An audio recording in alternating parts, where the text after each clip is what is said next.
The Pippins are managed by Kyle Trustable and assisted by John Grant. Athletic training services are provided by Orthopedic Northwest, the official athletic training provider of the Pippins.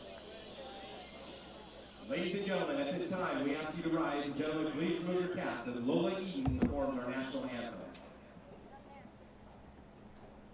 Oh, say, can you see by the dawn's early light what so proudly we hailed at the twilight's last gleaming, whose broad stripes and bright stars through the perilous fight o'er the ramparts we watched were so gallantly streaming, and the rocket's red glare, the bombs bursting in air, gave proof through the night that our flag was still there.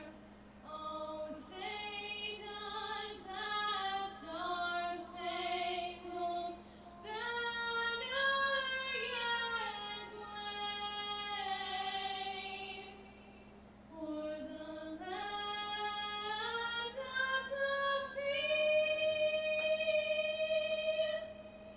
and the home of the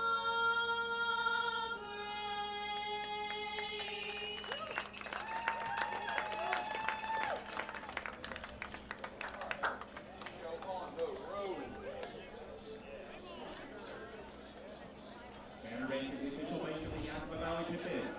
Do you have a Banner Bank debit card? Well, with it you can receive 10% off.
All right, fans, let's get this game started with those two little words. If you know what to say, on three. All right, folks, welcome into Game 3 of this non-league series between the visiting Northwest Star Nighthawks and your Yakima Valley Pippins. Yakima Valley taking games 1 and 2 of this series by a score of 9-4 and 9-2, and they look to take today's matchup and sweep the Northwest Star Nighthawks in this series finale. It's Carson Judd on the mound for the first time since the non-league series against the Cascade Collegiate League team. And the left-hander out of Yakima Valley will get us underway. First pitch is taken upstairs. Ball 1, and we are underway in this Game 3 matchup. The Pippins are red hot. They have won each of their last 7 games, league and non-league included. And their last 4 non-league, they are 1 game back of the second half standings in the South Division of West Coast League play behind the Corvallis Knights, who have won each of their 2 games in league play over the last 2 days. This one fouled off to the right side, and the count starts 1-2 on Caden Parker, the center fielder and leadoff man for the Nighthawks. So the Pippins trying to keep that momentum going in this Game 3 finale before returning to league play tomorrow, where they will take on the Kelowna Falcons in the first of 3 here at the Orchard. 8:05 start Friday and Saturday. 2-2.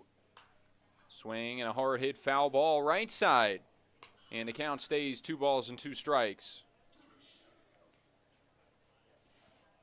Carson Judd on the mound out of YVC, where he pitched in 10 games this year. 6 starts for him, a 4-1 record in 36.2 innings, and a 2.95 ERA, 35 strikeouts to 22 walks in those 36.2. Another foul ball to the right side, and the opening at bat of the ball game is a good one between Caden Parker and Carson Judd.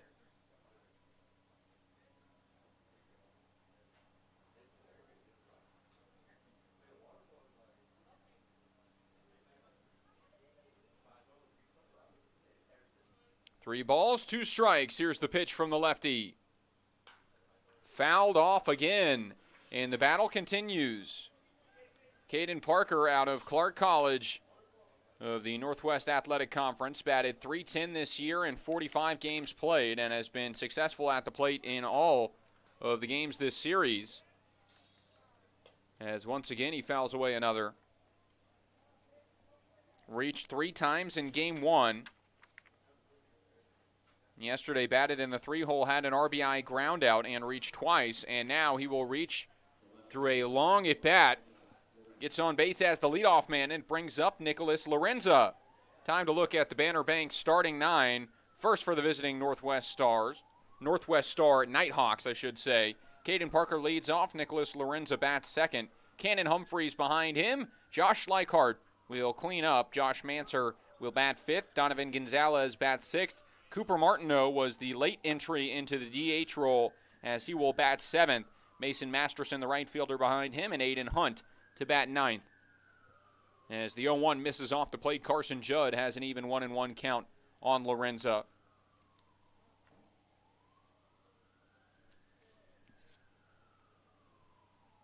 Ball and a strike. Runner goes upstairs. Jake Borst throw down is high, and it's a stolen bag.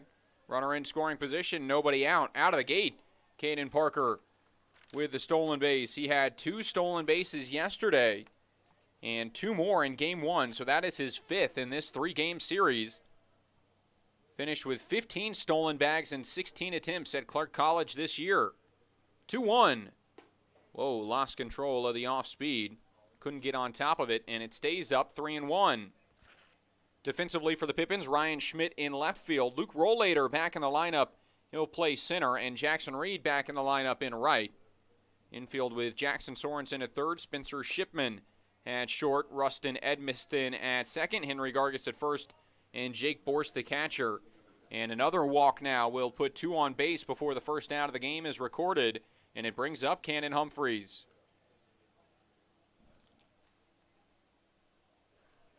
Humphreys out of Highlands Ranch, Colorado, the freshman at Clark College. Just finished his first year there, where he started in 15 games, finished with a .258 batting average in 62 at-bats. Ground ball right side. Over is Shipman into the hole. Bobbles it. Everybody safe. And the base is now loaded with nobody out. That is Edmiston, the second baseman, as Shipman, who was at second base last night, moves to short. Edmiston making his first appearance in the field.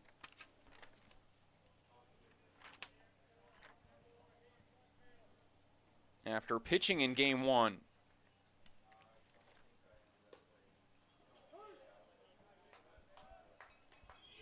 Not confirmed if that will be ruled a hit or an error yet.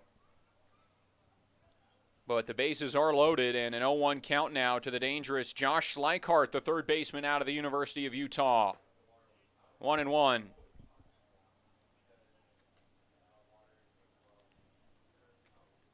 Schleichart out of the University of Utah in Salt Lake City. Went to Lake Ridge High School in Lake Oswego, Oregon. This one low and in, gets away from Borst, and a wild pitch will score the first run as the Nighthawks take their first lead of the series, 1-0 over the Pippins.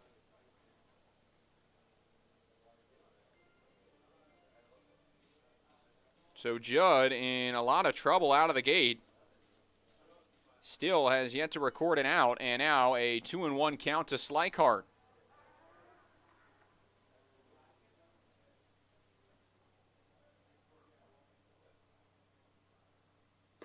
Inside.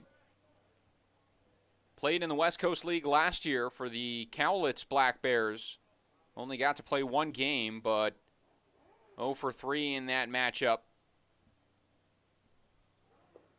In the dirt, ball 4, and another walk from Carson Judd, his third of the ball game. And the bases still loaded, nobody out, and it brings Johnny Graham out of the dugout.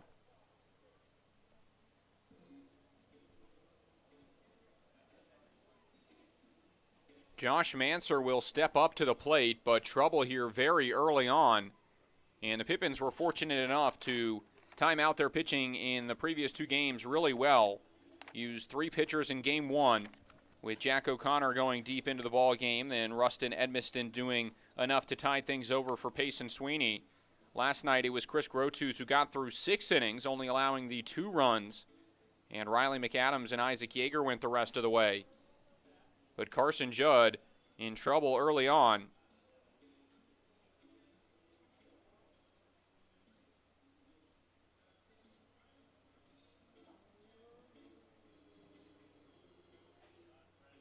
Judd apparently on an 85 pitch count limit. So not expected to go too deep unless he can pitch really efficiently.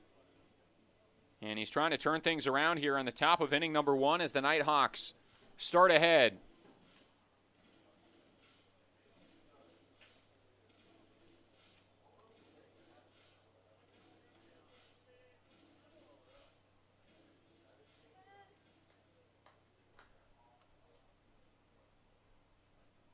It brings up Josh Manser, the shortstop, out of Ridgefield, Washington, and he swings through the first pitch and starts behind 0-1.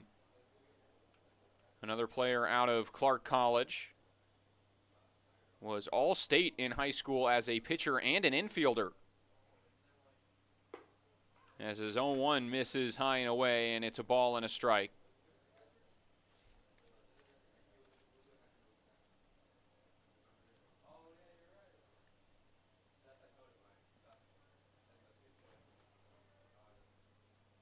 One, good fastball, and it's taken for a strike.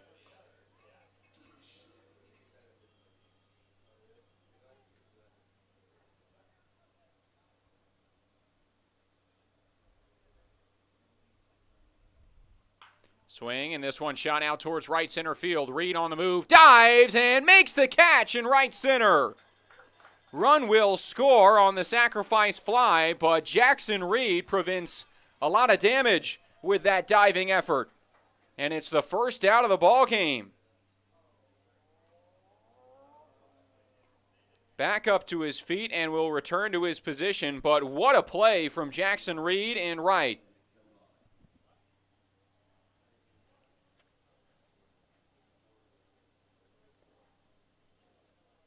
Manser will have the first RBI of the game as he brings home Nicholas Lorenza. Humphreys tags up to third, and runners on the corners, 1 out for Donovan Gonzalez, but what a play from Jackson Reed.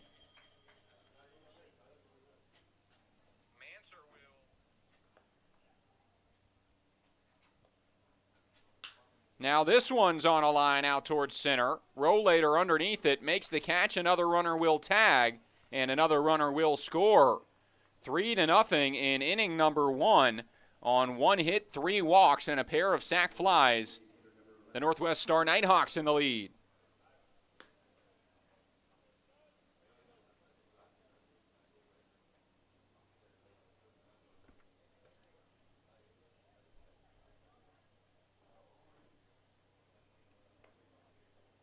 Again, staying at first is Slycart as he takes his lead, and the first pitch home to Martineau will miss low, a ball and no strikes.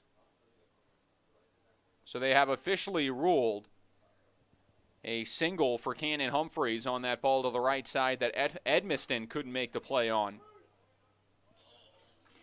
So as it stands, 3 runs on 1 hit and no errors for the Nighthawks. No errors because they haven't been in the field yet. There's a breaking ball in the dirt and a big lead off of first base.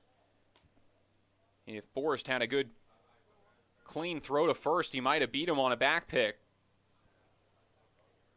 But here on the top of the first inning, 3-0, the Nighthawks lead.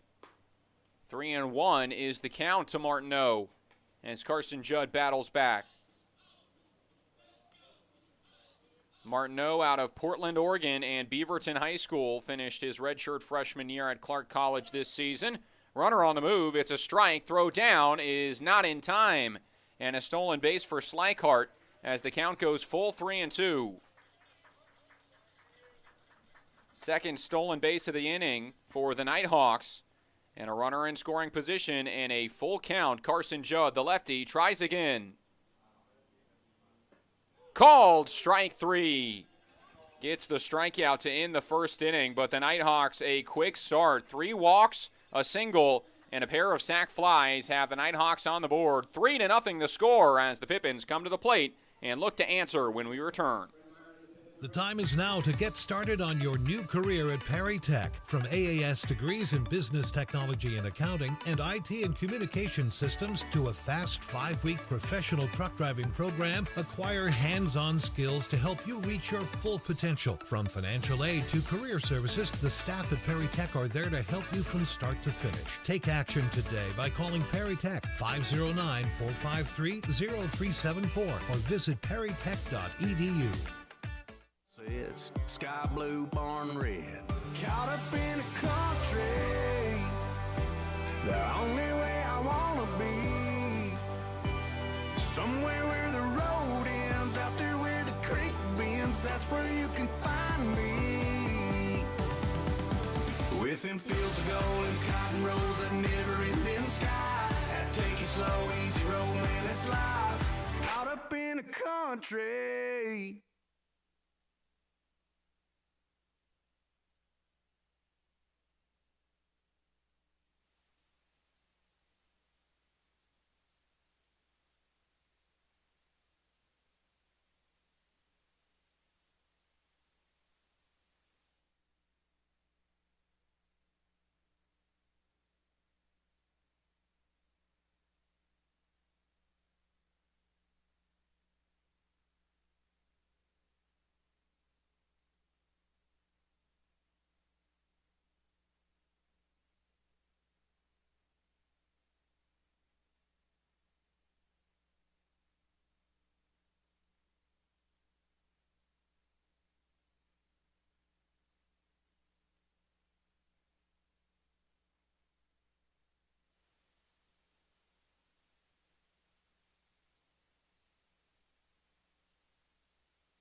Bottom of inning number 1, and the Nighthawks a quick top of the first. They lead 3-0 after that quick top of the first inning, and the first pitch of the bottom half is skied out to right field. A lot of hang time, and it's dropped. Shipman will move up to second base and is in safely. He started tailing off towards the dugout thinking it was caught, but stays in the base path and is up to second base on an error by the right fielder, Mason Masterson.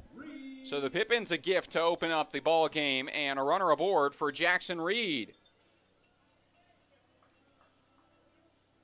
2-base error by the right fielder. The Nighthawks have had a lot of errors this series. 6 total in the 2 games. That is their 7th. And Jackson Reed swings at the first pitch and fouls it back. And the count 0-1. Reed has been the best hitter in the lineup for the Pippins this season. .381 is his batting average through 25 games. 6 doubles, 2 triples, a homer, 19 RBIs, 19 runs for the left-handed hitter out of Seattle University. Right fielder will see, and 0-1. There's a strike, 0-2. For the Pippins, the Banner Bank starting 9. Spencer Shipman leads off. Jackson Reed bats second. Sorensen behind him. Gargis to clean up. Jake Borst bats 5th. Liam McCallum back at the plate for the first time in a long time. He'll bat 6th. Then the new guys, Edmiston and Schmidt, the 7-8 hitters, and Rollator back in the lineup to bat 9th. So a lot of familiar faces in this starting 9 here in Game 3, where the previous 2 games have seen more of the new faces as Reed swings through this pitch, and it's a 3-pitch strikeout for the right fielder for out number 1. On the mound for the Nighthawks is Michael Miller out of Clark College with the Penguins. The left-hander from Ridgefield, Washington, and Skyview High School. First team All-League in high school, and pitched in 21 innings at Clark College this year, seeing a number of appearances and a 5.57 ERA. A lot of Northwest Athletic Conference players between these two sides and across the West Coast League. Primarily with the Pippins, it's Yakima Valley College. And Michael Miller pitched twice against YVC this year, totaling 1.1 total innings and allowing 3 earned runs. 1-0 the count to Jackson Sorensen, who returns to the plate. And he bloops this one out towards right. It drops in. Late break from Shipman, so he will not score. But it's the first Pippins hit of the ball game on the single from Sorensen, and runners on the corners with 1 away for Henry Gargis.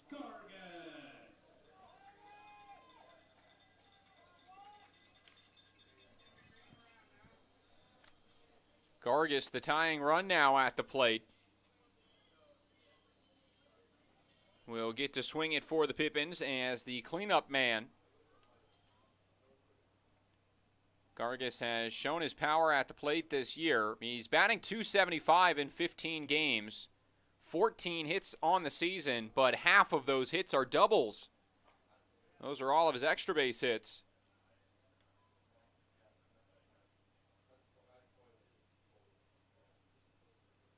Combining for a .412 slugging at the plate. 1-0 the count. Inside 2-0. Gargis has come close to leaving the yard in a couple of games this year, but has yet to pick up his first home run of the season. We'll see if that changes in this non-league game as he sees his first action of the series. Sorensen picked off at first base, and now a rundown. Shipman is in between third and home and will dive back to the bag, and everybody's safe. The throwback to third hit Shipman, and Sorensen bailed out as he moves up to second.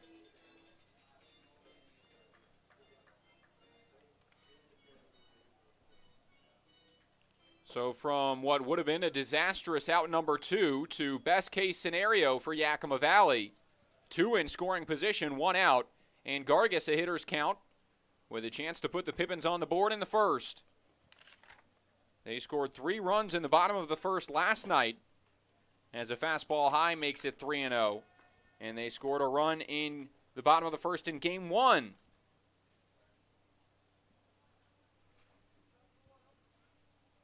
Michael Miller, the left-hander, ahead in the count, 3-0. He'll face Gargis once again. Ball 4. And the base is now loaded, 1 out for Jake Borst, the catcher. Defensively, the lineup for the Nighthawks, it's Nicholas Lorenza in left, Caden Parker in center field, and Mason Masterson in right. Josh Schleichart will play third base, Manser at short, Cannon Humphreys the second baseman, Donovan Gonzalez at first, and Aiden Hunt the catcher. As a visit to the mound, we'll try and calm down the starter Michael Miller.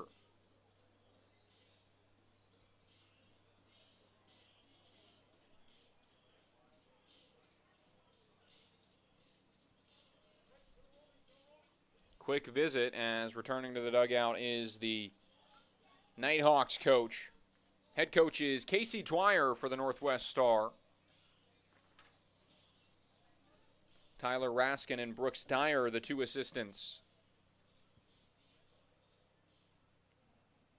So it brings up Jake Borst, who's batting .222 in the 29 games he's played this year. Has had an off day the last couple of days, and much needed, as he has been playing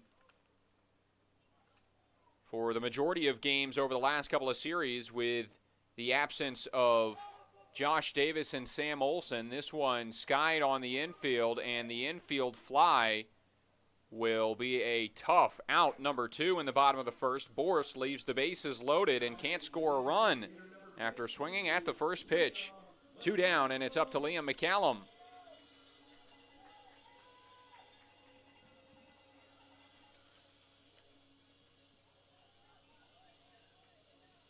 Another hot day today.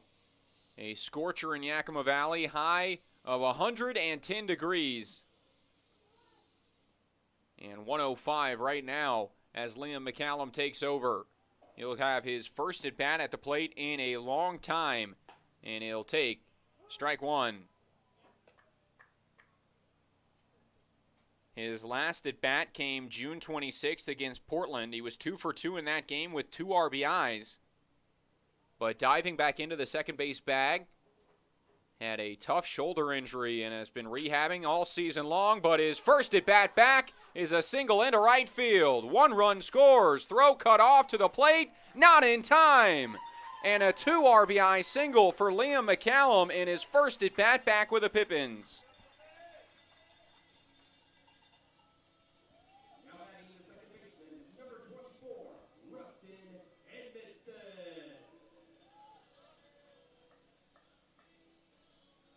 Up to second base goes Henry Gargis, and McCallum plates 2 to make it a 3-2 ball game here in the first, and it brings up Rustin Edmiston. Good for Liam McCallum. Got to see him come in and pitch against Port Angeles on July 22nd. That was his first official action back, and he pitched 2 scoreless innings against Port Angeles in a tight 3-0 ball game. Earned the hold in that effort. Entering today's game, he was batting .424 through the start of the season, June 26th, as this one's a rocket into center field and will drop in. Gargis will head home. The throw into third base, but will be cut off as McCallum into third. And an RBI single from Rustin Edmiston ties it, and it's level at 3 here in the first. Back-to-back singles to score runs with 2 outs. And Edmiston picks up the hit. First hit for him in a Pippins uniform. And the first pitch now to Ryan Schmidt is taken for a strike. But back to Liam McCallum, it's just such a good story. Decided to stay with the Pippins, even though his injury seemed pretty tough on June 26th, a labrum injury, which are tough to come back from, as this one's fouled away. But stayed in Yakima with his host family and kept working on that physical therapy and rehab on that shoulder. Iced it every night, stayed at home while the team was on the road, cheered on from a distance, and now back for the non-league matchup. And the swing looks the same. Breaking ball in the dirt. And they say he went, no appeal, and it's a strikeout to end the first inning. But the Pippins have tied it up. 3-3 the score on Liam McCallum's 2 RBI single and Rustin Edmiston's RBI single. We're level as we head to inning number 2. Pippins 3, the Northwest Star Nighthawks 3.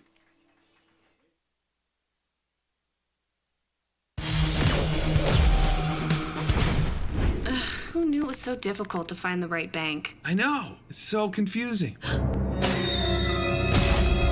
And checking out your banking options? Oh, sounds overwhelming. The cloud of uncertainty! Enough! With Banner Bank, it's easy to manage your finances, and help is here when you need it. Be gone, Cloud! Oh! Wait! Ah! You'll for action. Built for banking. Banner Bank. If we win the lottery, we'd remodel our home. We'd start with the kitchen.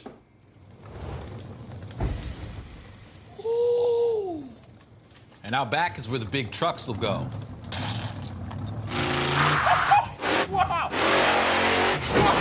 Ben, you don't even live here anymore? Hey, don't forget about Grandma.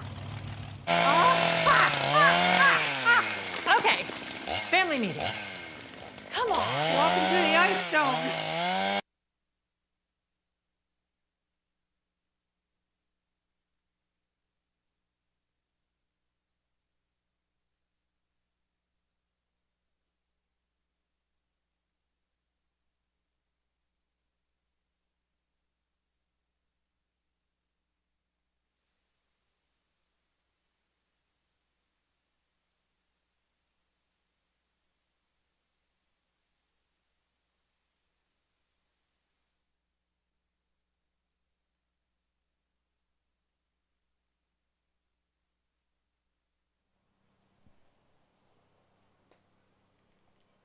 Welcome back to inning number 2. A long inning number 1 saw both sides plate 3 runs in the opening frame, and it's Mason Masterson, the right fielder, to lead off. Starts ahead in the count as Judd misses on the first 2 efforts to the plate. Masterson had the error in right field, which started that bottom of the first and set up those 3 runs. So trying to make up for it, puts it on the ground to the left side. Shipman on the move, strong throw, and they got him at first base.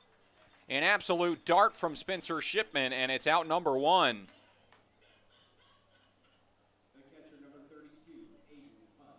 One of the strongest arms on the team, and might be one of the strongest arms in the league from his shortstop position. Has been a two-way player this summer and can top up to 92, 93 miles an hour. And is also a great defender. And shows off that arm there to pick up the first down as the count starts 1-0 on Aiden Hunt, the 9-hole hitting catcher for the Nighthawks.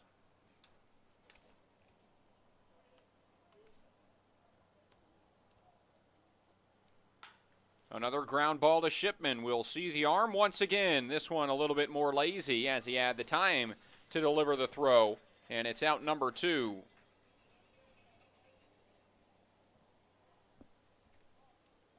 I say lazy. I don't want to disrespect Spencer Shipman. But an easy throw across the infield. Regardless, it does the job. And 2 away as it brings up the top of the order in Caden Parker. First pitch and off speed to Parker, and it's ball 1. He drew a walk to open up the ball game after a long at bat. Fouled off a number of pitches, kept staying alive, and earned that walk. Ended up stealing second and coming around to score on a wild pitch as the first run of the ball game. The Nighthawks 3 runs on 1 hit, 1 error. The Pippins 3 runs, 3 hits and no errors, and this one is blasted out to left. Ryan Schmidt back and will make the catch on the back pedal for out number 3. Carson Judd, a great bounce back inning. 3 up, 3 down in the top of the second. And the Pippins come to the plate. They'll send their 9-1-2 to the dish when we come back. Pippins Baseball on YouTube. Be an energy efficiency hero. Install high-efficiency natural gas equipment, and you can be just like Cascade's most energy-efficient player of the game. Match his ERA of $710. Put some runs on the board by upgrading your furnace, improving your home's insulation, and switching to a condensing tankless water heater. Cascade's bench is deep with both residential and commercial incentives. Check them out at our website or give us a call and be an energy efficiency player of the game. What's worse than standing in line at concessions? Now you can satisfy your appetite while remaining in your seat. With the mobile app FanFood, you simply select Express Pickup and order your food. It is that simple. You deserve a VIP experience. Download FanFood today.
First pitch at the bottom of inning number 2 is a called strike on Luke Rollator, who returns to the lineup after a bit of a break.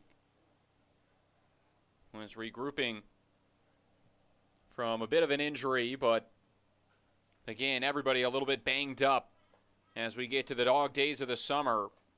Rollator has played in 26 games this year and has seen 85 at-bats and a lot of time defensively in the outfield. Legs getting tired, got his rest, and back in action today. First action since July 18th against Nanaimo in the 8-0 shutout win. Quickly behind 0-2, the next home from the lefty. Weakly hit ground ball, Rollator on the move. Could be trouble, no one on the bag. And in Luke Rollator fashion, an infield single in his first at-bat back. 10-day break to rest the legs, and he beats out that infield single. Adds a hit to his line today, and the leadoff man aboard here in inning number 2. And up to the plate comes Spencer Shipman. Rollator was batting .294 over league play this season in his 26 games out of Sammamish, Washington, and Washington University of Washington. And a deep fly ball out towards right from Shipman once again. And Rollator will try and tag to second. He will dive in and is out at the second base bag.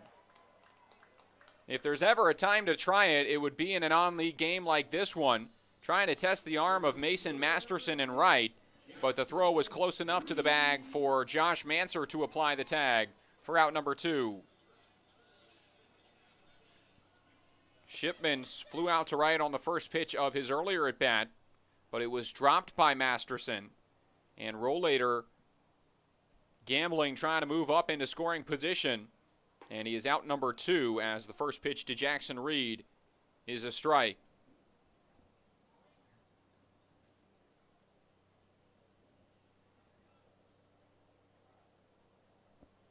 This one on the ground, snagged off the mound by Michael Miller. Underhand flip, beats him at the bag. Good play by Michael Miller, and he responds by facing 3 batters and getting 3 outs himself, including the double play from right fielder Mason Masterson. A very quick second inning sends us to the third. We're still tied at 3 at the Orchard.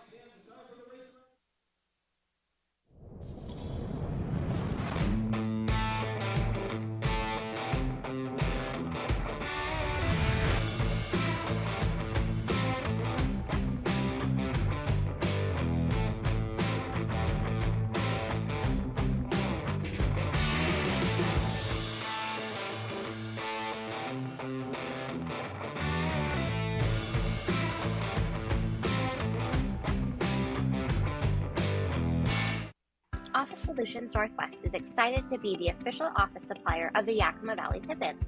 Proudly serving the Yakima Valley since 1967, we offer a wide variety of solutions at work. From pens and copy paper, desks and chairs, to soap and paper towels, along with free next-day delivery on most orders. We strive to be your local source for all of your office needs. Create a free account today by visiting our website at www.whobest.com, and we look forward to working with you.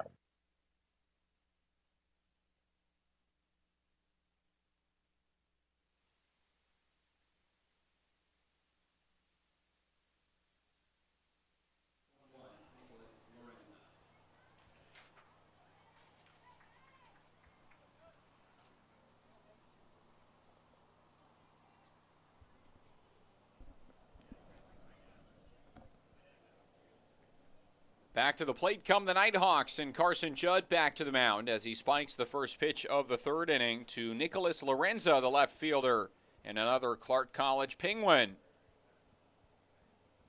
Lorenza out of Fort Vancouver High School in Vancouver, Washington.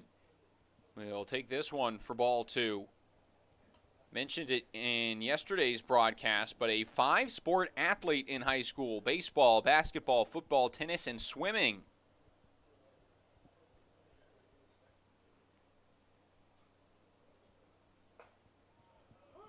There's a strike. About as versatile as you can get. Usually you don't get 5 sport athletes with only the 3 seasons to play in school. Check swing appeal, he did not go 3-1. So occasionally you'll see a 3-sport athlete go into college, but 5 sports in school is certainly impressive as Lorenzo fouls this one away.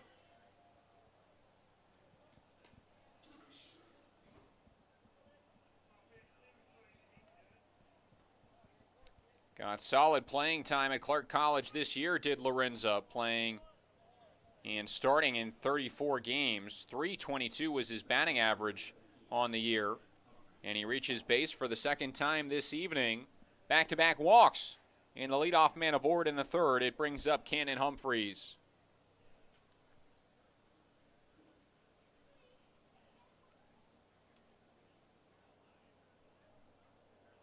Humphreys, a .258 batting average this year at Clark College, takes a strike.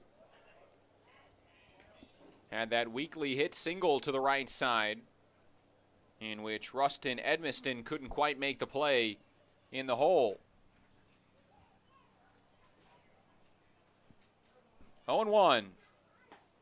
Good breaking ball, just catches the outer half, and Carson Judd in the driver's seat. No balls and 2 strikes. Josh Schleichart, the on-deck hitter, walked and stole second in his last trip, but was left stranded there. Lorenzo with a good lead. Swing and a weakly hit ground ball. Off the mound comes Judd. No chance at 2, and not in time at first. Judd a little lackadaisical to get to that ball, and running out of the box the whole way. Cannon Humphreys beats it out by a step. He's safe on the infield single, and 2 on, nobody out for the cleanup man, Schleichart. Both hits on the day coming from Humphreys, and both are infield singles. And now the first pitch to Schleichart misses high and away. Born in Ghana. Bats righty, throws righty at the University of Utah. This one in the dirt, and Borst can't keep it in front. Wild pitch moves both runners up.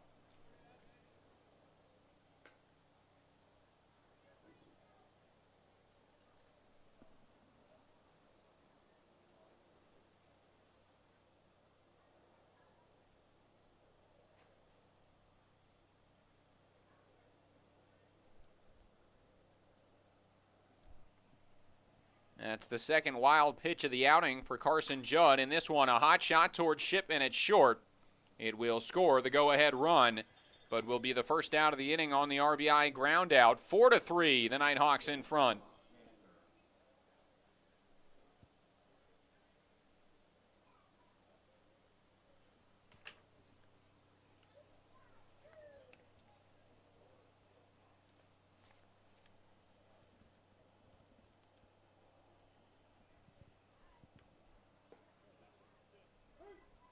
There's a strike. Josh Manser had that line-out sacrifice fly on which Jackson Reed made a diving play to record the first out of the ball game. This one in the dirt and blocked by Borst. So the runner at second can't advance. It's Humphreys, the runner in scoring position for Manser.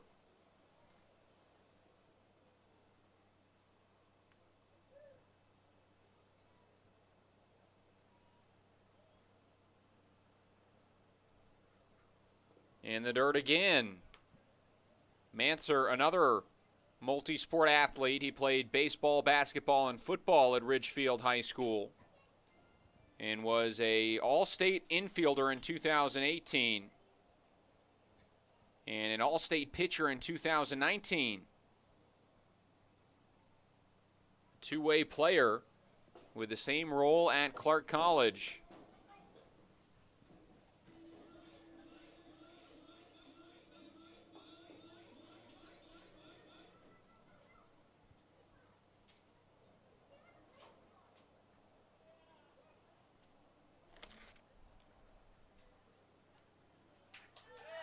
2-2 is upstairs. The count is full. 3-2.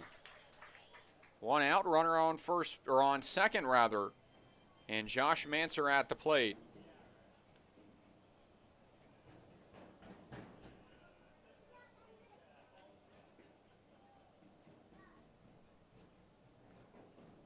Three and two. Swing and a foul ball keeps him alive.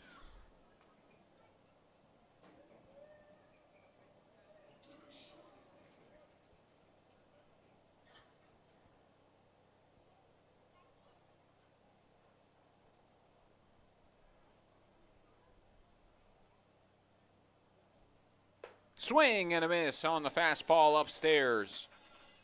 Second strikeout for Carson Judd, and 2 away.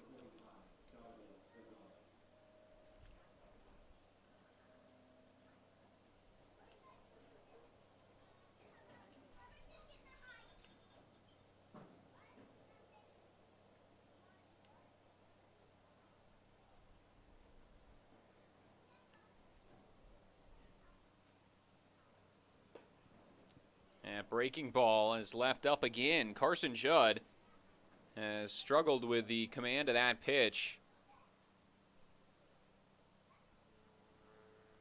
Has left it off the plate and high a number of times as this one's popped out to right center.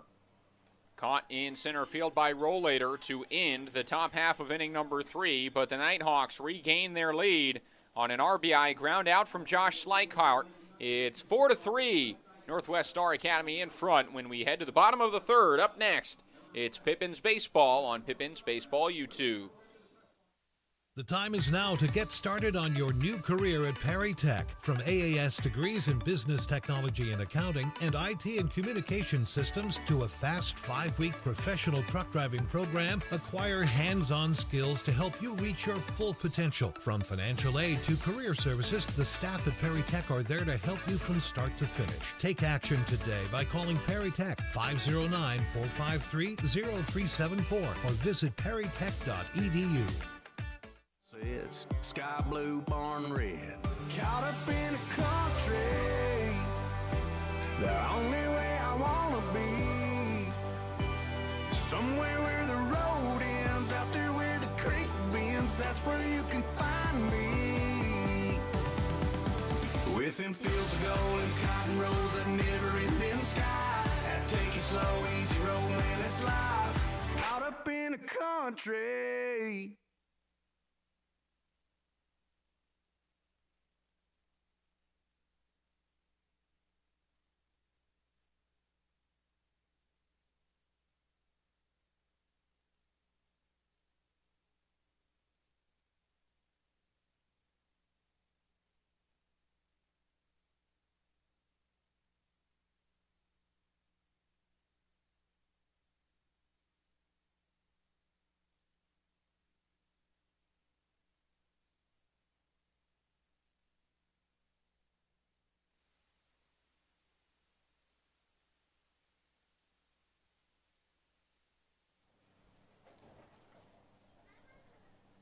Jackson Sorensen starts the bottom of the third as the Pippins look to answer once again. 4-3 the score. Yakima Valley trails. After the Nighthawks took the lead in the top half, returning to the mound is Michael Miller, who will continue to pitch for the Nighthawks out of Clark College with the Penguins. 1-0 the count in a lefty-lefty matchup. Here's the pitch. On a line out towards center field. On the move is Parker, and he makes the catch. Squared up by Sorensen, but right at Parker, and it's out number 1.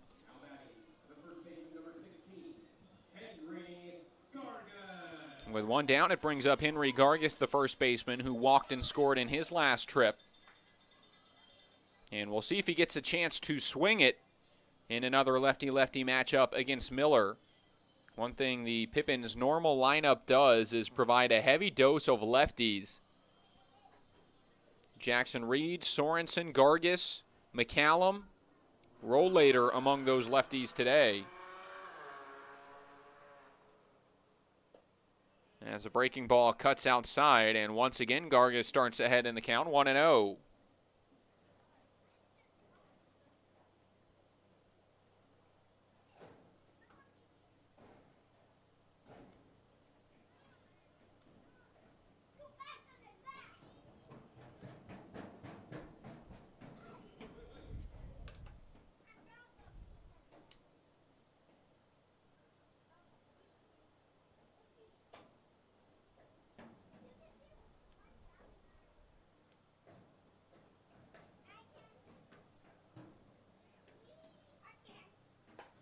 Inside, 3 balls and no strikes.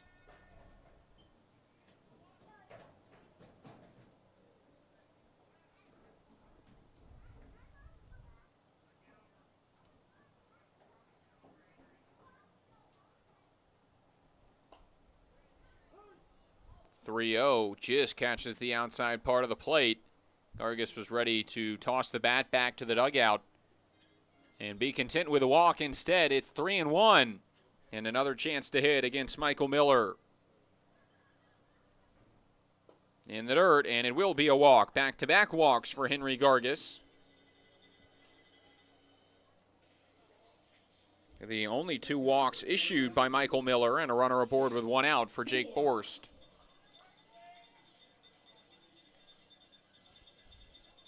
Borst is looking to redeem himself after popping up with the bases loaded in his last at-bat. His teammates picked him up, though. McCallum had the 2 RBI single into right, and then Rustin Edmiston with his RBI single tied the game. 0-1, the count starts on Jake Borst. The catcher out of Cal State San Bernardino.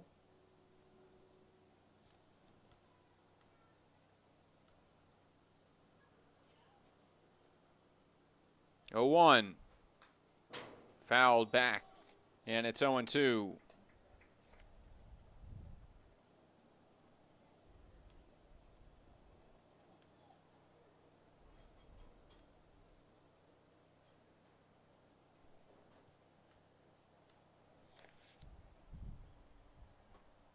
Just missing inside on the off speed is Miller, and 1-2 the count to Jake Borst, who has a home run on the year. It came in that Vancouver Island series, or road trip rather, against Victoria. 1-2. Swings and misses at this slider, and it's a strikeout. Jake Borst down on strikes, becomes out number 2, and McCallum will look to pick him up once again following his 2 RBI single in his last at-bat.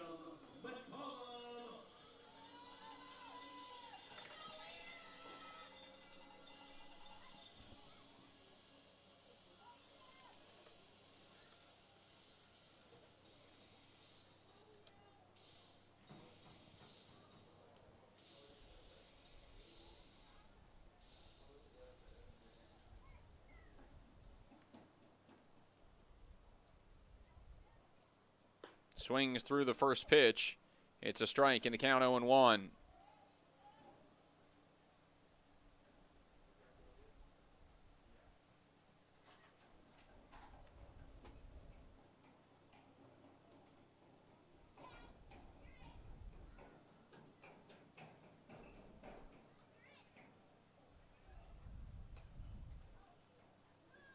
One ball and a strike.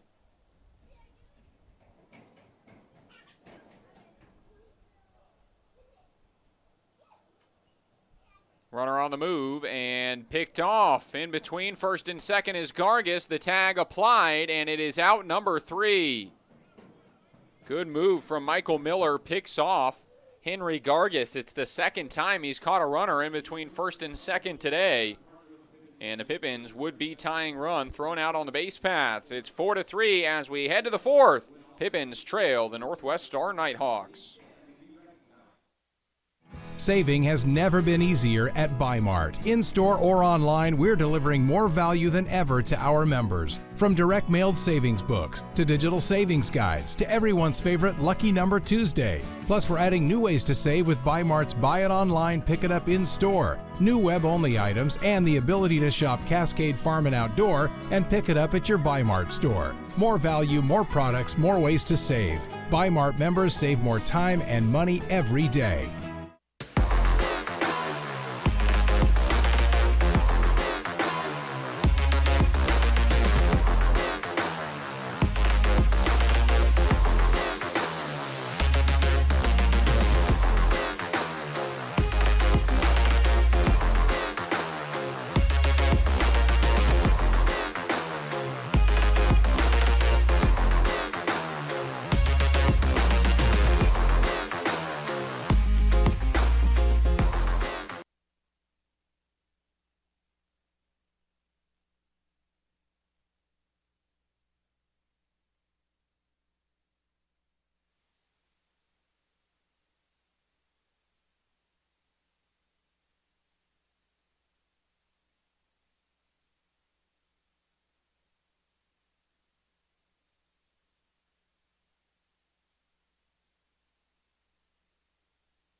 First pitch is strike one to Cooper Martineau, who leads off this top of the fourth inning. The DH out of, you guessed it, Clark College. Swings and misses at a breaking ball and quickly falls behind 0-2 to Carson Judd. Out to a quick start in this fourth. This one misses inside, and a ball and 2 strikes now to the DH, who was a late addition into the lineup. The DH spot was empty on the original lineup card, and then the word was it was going to be Jonas Salk to be the DH, but was replaced right before the national anthem by Cooper Martineau. And he'll swing and have this one off the end of the bat. Carson Judd, a throw to first. It's out number 1, and the leadoff man retired.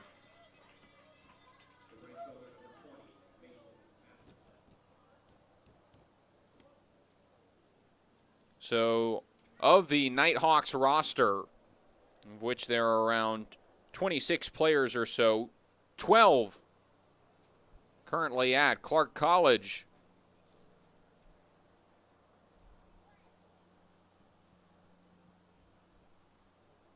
A bunch of Ridgefield, Washington natives as well, as this one misses inside, and it's a 2-0 count to Mason Masterson. Masterson lines this one out to left field. Ryan Schmidt moving backwards once again. He makes the catch, and it is out number 2. Allowed out number 2 as Masterson barreled it, but couldn't get enough on it for any trouble. And 2 up, 2 down here on the top of the fourth. It brings up Aiden Hunt, the catcher, who grounded out to Spencer Shipman at short in his last at bat. Ball 1 on the first pitch.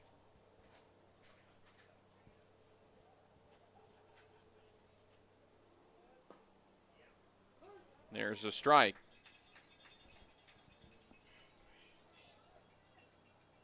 Aiden Hunt out of Crown College in Minnesota. Another Ridgefield, Washington native out of Ridgefield High School, where he's a 2019 district champion, first team all-conference in 2021.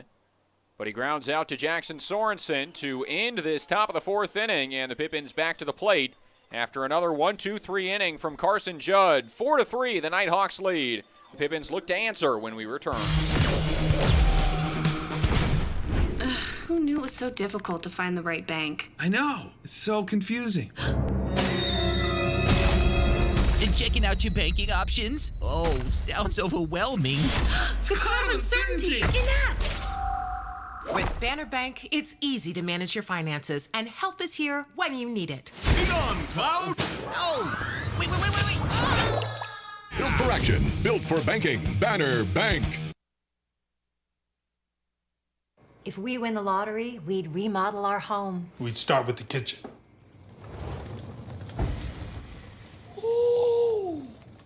And out back is where the big trucks will go.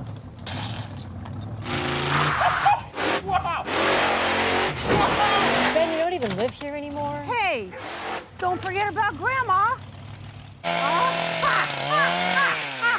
Okay, family meeting.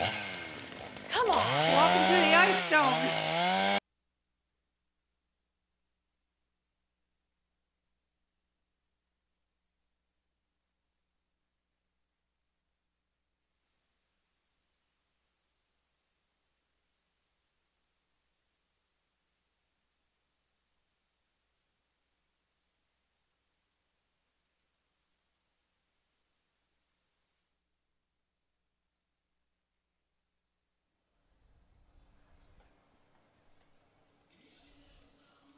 Leading off the bottom of the fourth inning for your Yakima Valley Pippins, number 15, the designated hitter, Liam McCollum.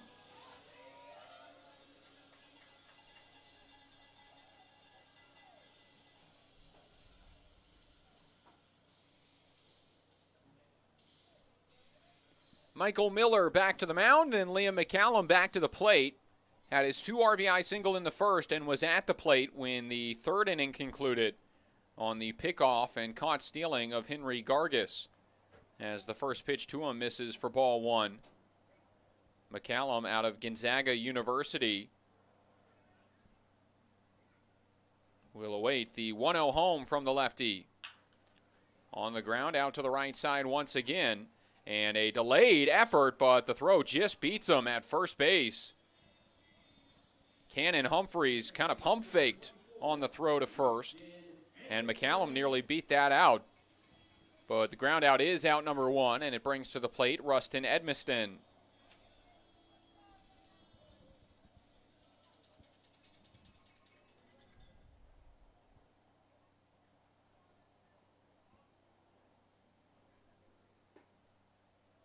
There's a strike to the second baseman, who had an RBI single in his last at-bat, and in his first at-bat at the plate with the Pippins this year. He did pitch in game one of this series.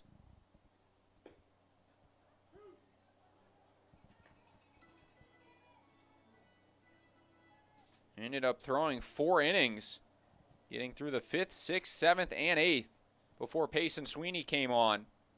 And he did not allow a run against the Nighthawks. And now he launches this one out to right center field. A lot of hang time for the right fielder Masterson to get underneath it. And the catch is made for out number 2.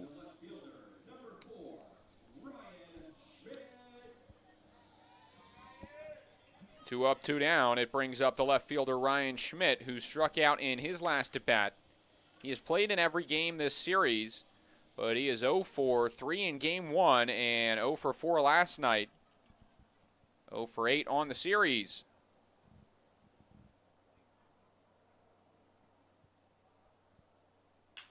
Picks up his first hit here as he smokes it into right field. Maybe the number change worked for Ryan Schmidt. Or 33 the last couple of days, but switched to number 4. And that one blasted off the bat into right for a 2-out single to bring up Luke Rollader.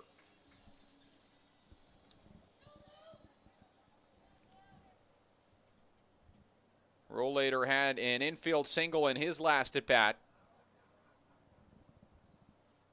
Batting .294 entering this ball game. Swings at the first pitch, fouls it back, and it's 0-1.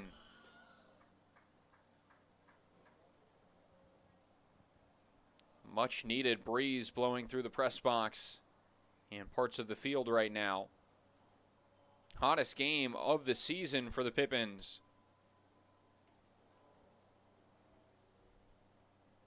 Oh, 0-1. Runner goes, delayed steal, and the throw down not nearly in time as Ryan Schmidt into second base safely. So the Pippins having to play in this hot temperature. And their last couple of series have been anything but. Started on July 4th against Kamloops up in British Columbia. Really chilly at night for those 3 games, as this one breaks a tad too low in the count to 1-2 on Rollader. Then in Victoria, it was cold throughout Vancouver Island. Same in Nanaimo, just a little bit more humid during the day. And then their last road trip to Port Angeles, the hottest temperature they've had all year long, and it was 77 degrees. As a swing and a miss will conclude the 4th inning. Luke Rollader down on strikes, and the Nighthawks will head to the 5th with a 4-3 lead over your Yakima Valley Pippins. Back to the field when we come back. You're listening to Pippins Baseball. Be an energy efficiency hero. Install high-efficiency natural gas equipment, and you can be just like Cascade's most energy-efficient player of the game. Match his ERA of $710. Put some runs on the board by upgrading your furnace, improving your home's insulation, and switching to a condensing tankless water heater. Cascade's bench is deep with both residential and commercial incentives. Check them out at our website or give us a call and be an energy efficiency player of the game. What's worse than standing in line at concessions? Now you can satisfy your appetite while remaining in your seat. With the mobile app Fan Food, you simply select Express Pickup and order your food. It is that simple. You deserve a VIP experience. Download Fan Food today.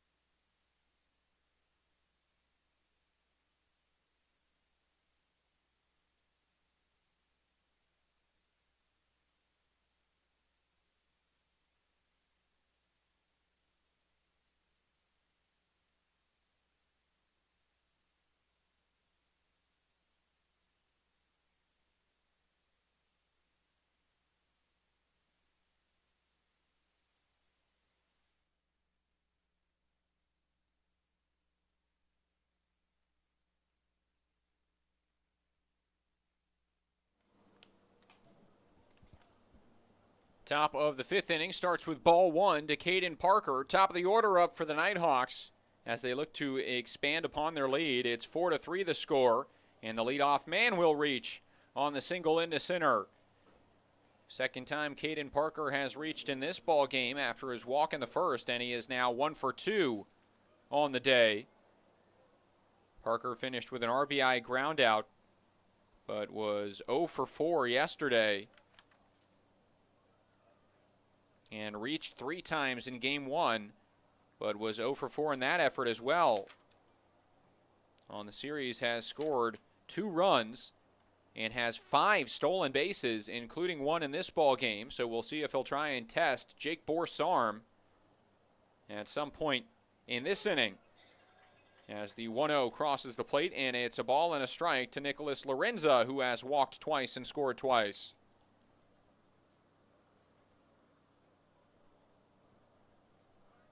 Runner on the move. Borst's throw offline, and the tag not there.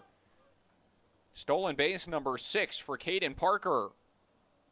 Again, he had 15 stolen bases in 16 attempts at Clark College this year, and now has 6 stolen bags, 2 in each game of this series.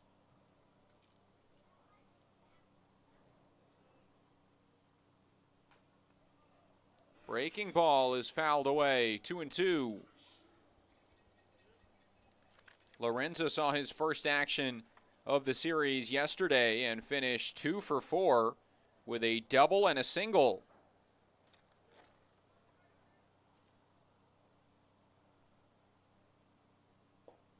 Watches the count go full.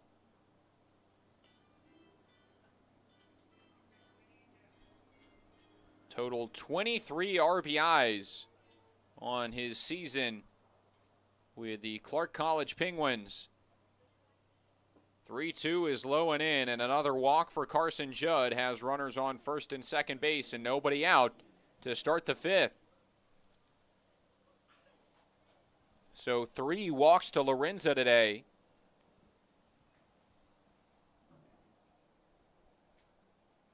And 5 total walks.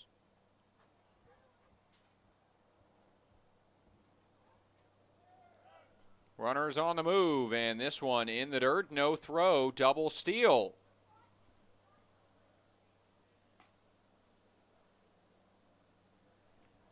Make that stolen base number 7 for Caden Parker. Has been an absolute speedster this series. And another scoring opportunity for the Penguins.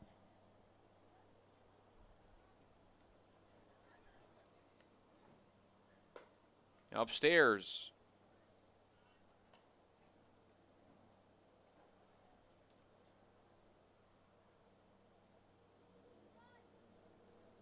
If Judd can get through Cannon Humphreys, the 4 through the 9 in the order are 0 for 9 in today's ball game. There's a strike. The only successful ABs are the RBI groundout, 2 RBI sac flies, and a walk from the 4 through 9 in the order. All 4 runs have come from the top 3 batters in the lineup. And all 3 hits have come from those batters as well, as the count moves to 3-1 on Humphreys, who has singled twice in today's game.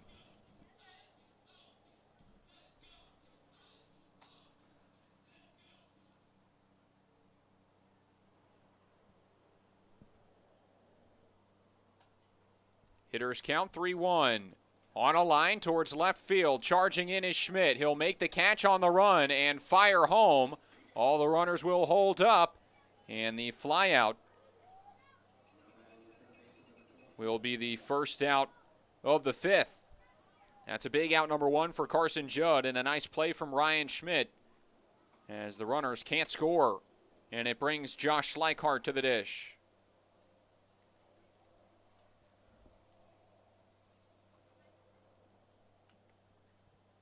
Walked in his first at bat, had the RBI ground out in his last, and pulls this one down the line, foul.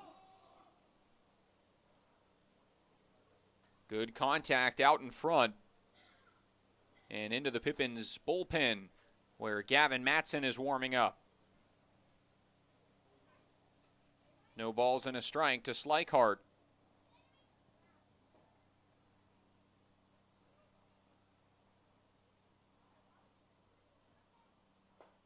And a good fastball is swung on and missed, and the count to 0-2. Judd with 2 strikeouts on the day, one to Josh Manser, the other looking to Cooper Martineau. 0-2.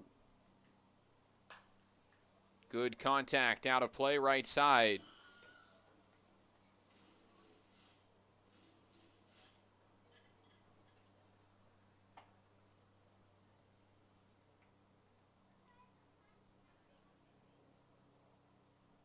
This one shot back up the middle and into center field. 1 run scores. They hold another at third.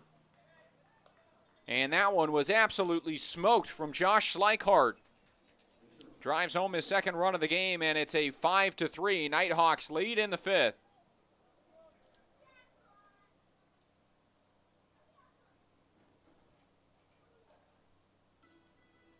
Up to third base goes Lorenza. He has scored all 2 times he's reached today. And trying to add to that here in the 5th, Parker has a pair of runs, and Humphreys the other run in the ball game. Check swing, and Manser certainly goes around. It's strike 1 to open up the at-bat against the shortstop, who had the line-out sac fly on the diving play from Jackson Reed, and the strikeout.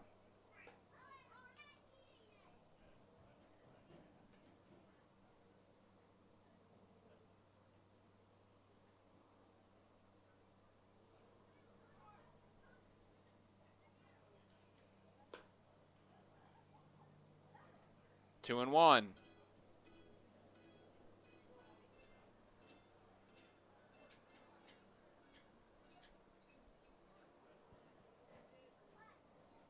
Swing and a miss. 2-2.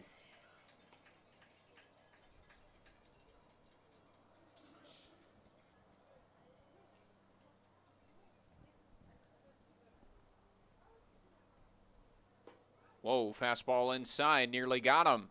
And now the count full, 3-2. And with 1 out, you never know. Slikehart may be on the move to try and break up a double play. The Pippins have been good at turning double plays all season long. They had 2 yesterday, and this one's to third. They throw to second, is into right field. Run will score, nobody out, and Slikehart up to third base on the throwing error from Jackson Sorensen.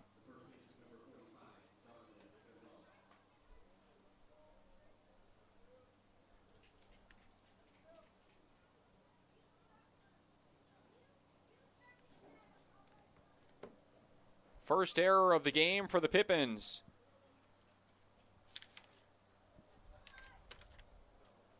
And it comes from Jackson Sorensen to allow Lorenzo to score and Slikehart to move up.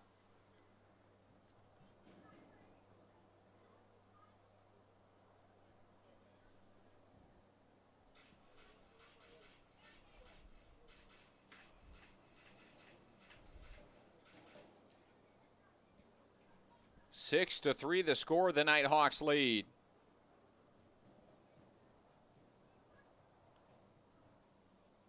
This one on a line to third. Sorensen makes up for it with a line-out double play.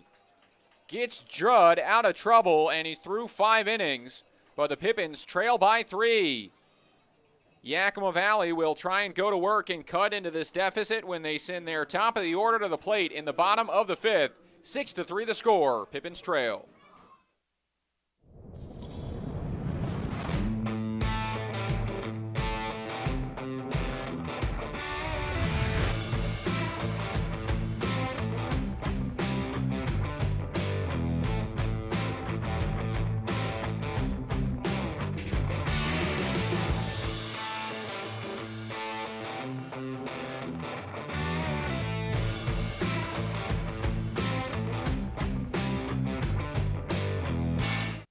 Office Solutions Northwest is excited to be the official office supplier of the Yakima Valley Pippins.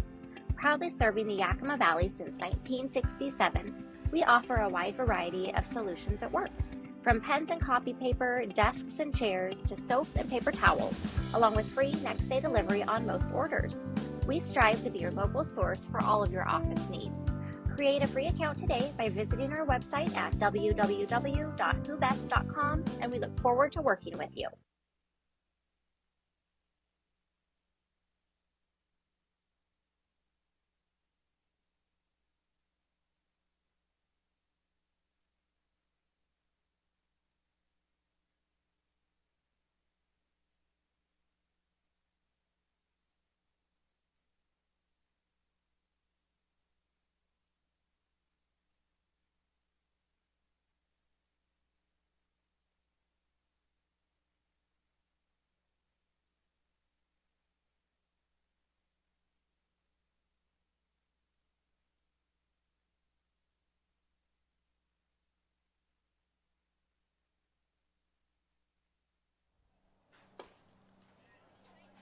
Spencer Shipman starts the bottom half of the fifth inning with a swinging strike one. As Michael Miller remains in the game, Shipman has swung at the first pitch in every at-bat so far. In his first two, flew out to right field, but in the first inning it was dropped. And this time around, misses at it. This time it's off the end of the bat, out towards second. Shipman down the line, but the throw beats him for out number one.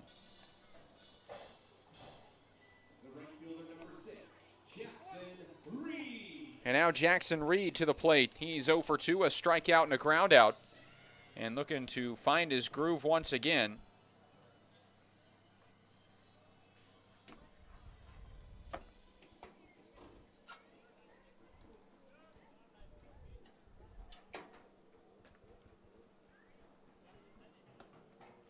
Takes strike one.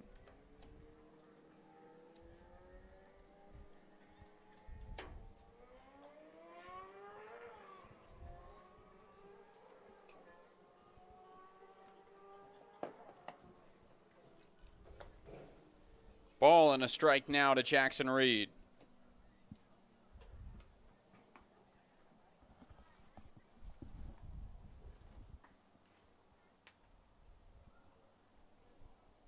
Batted over 400 for the majority of the season, but cooled off a little bit in that Nanaimo series as he takes this one inside. So now batting .381. And is still just a few plate appearances away from qualifying for league statistics. Need to average 2.7 plate appearances a game.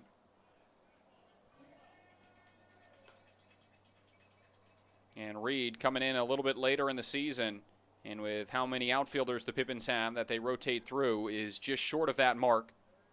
But if he catches up when league play begins tomorrow, he can be among the leaders in the league in batting average.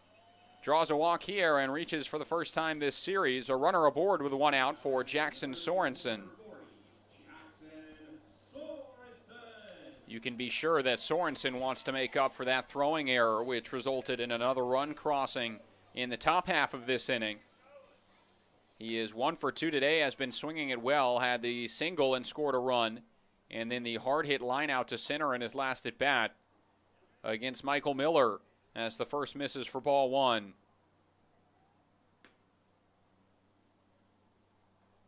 Sorensen with 3 home runs on the season, but 4 if you include his home run in a non-league game against the Cascade League, as he swings through it for a strike.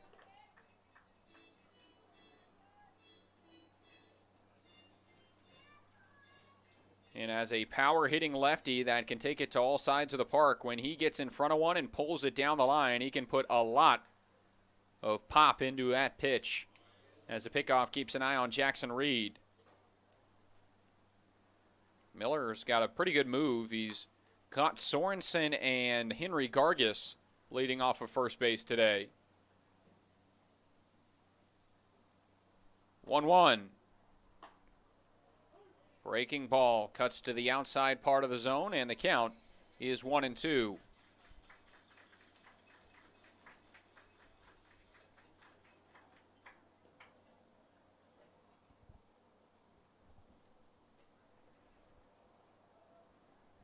Miller looks to first, looks home. 1-2. Inside, just gets a piece of Sorensen, and a hit by pitch will put runners on first and second and bring the tying run to the plate. You can see the visible frustration from Michael Miller coming off the mound after that pitch. Slapped his glove into his leg. Ahead in the count and just losing the breaking ball in. Puts the runner on base and lets Sorensen off the hook. So now it's Reed on second, Sorensen on first, and Henry Gargis to the plate. We've seen a lot of double steals this year from the Pippins, and Jackson Reed leads Yakima Valley in stolen bags this year with 19 stolen bases.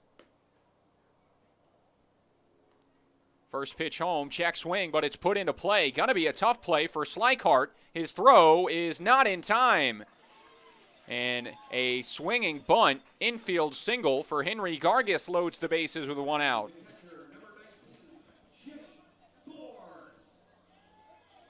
And excuse me, single. Gargis just getting the bat out.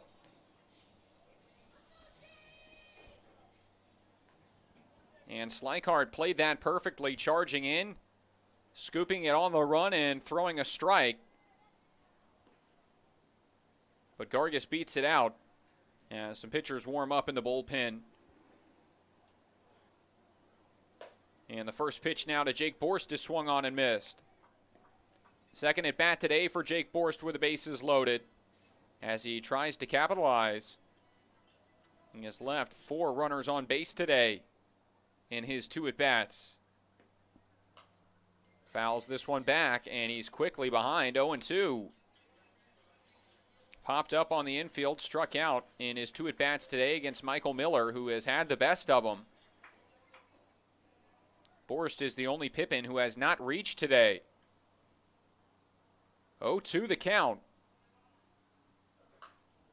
Foul ball.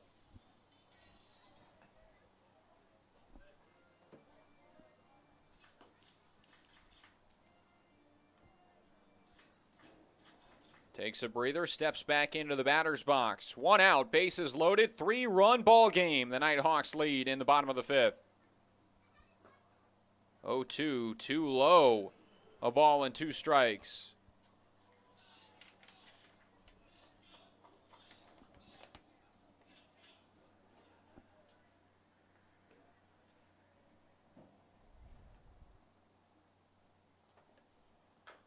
Weakly hit ground ball foul keeps Borst alive.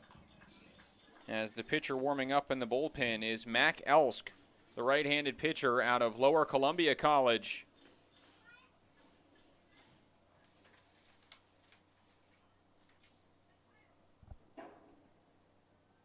Miller, 1-2. Swing and a miss. It gets away. 1 run will come home. Borst will go to first. And he will be called out because the bases were loaded, so no advance. And it will be out number 2, but it does play to run. And the score now 6-4. Now batting, the designated hitter number 15, Liam McCollum.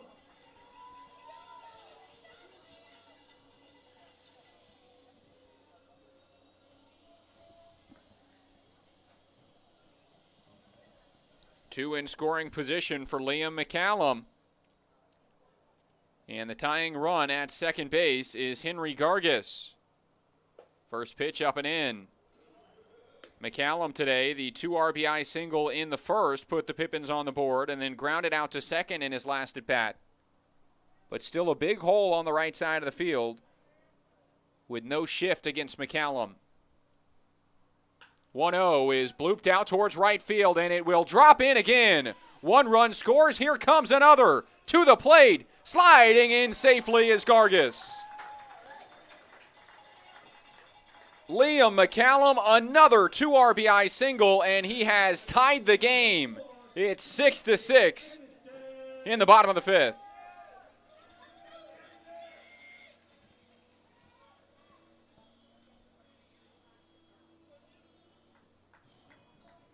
Red hot is Liam McCallum at the plate. 4 RBIs and a 2-for-3 night so far, and not done yet. He will chase the starter, Michael Miller, and a new arm into the game with 2 outs as Rustin Edmiston gets ready to go. New pitcher will pitch when we return.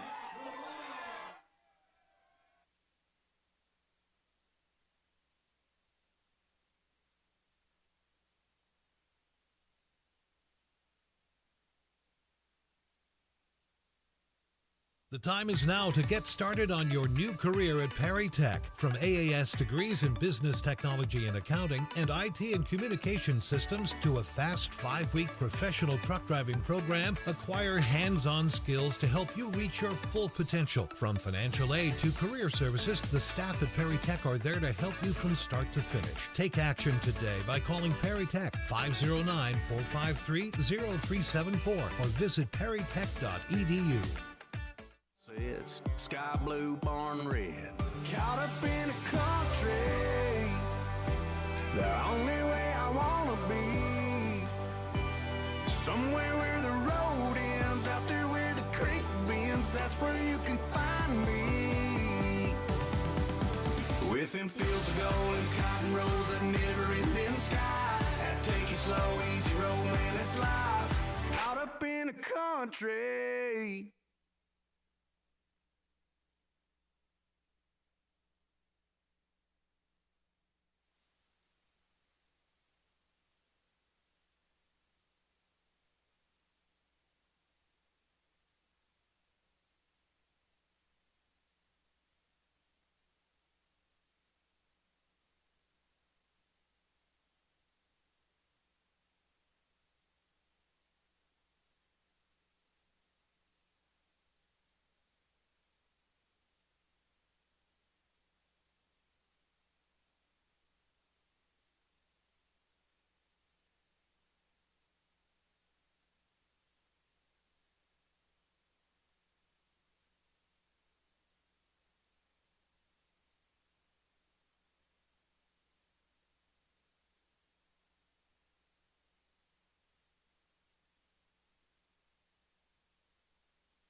The new arm onto the mound is Mac Elski, who will pitch for the Nighthawks with 2 outs in the bottom of the 5th.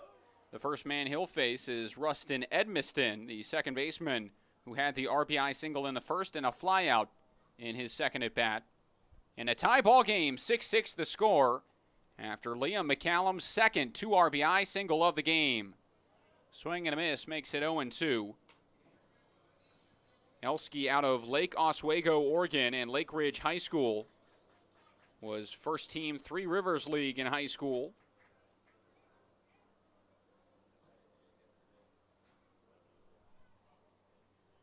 (0-2) home is off the plate, 1-2.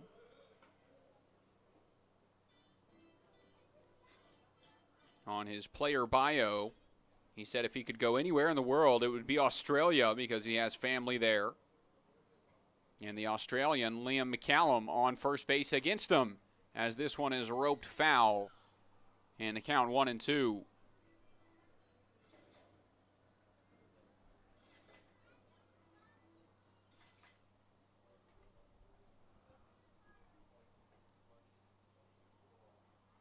Edmiston awaits a 1-2 home and swings, pops it up right side, but will escape into the party deck. And the count to 1-2. McCallum will jog back to first base.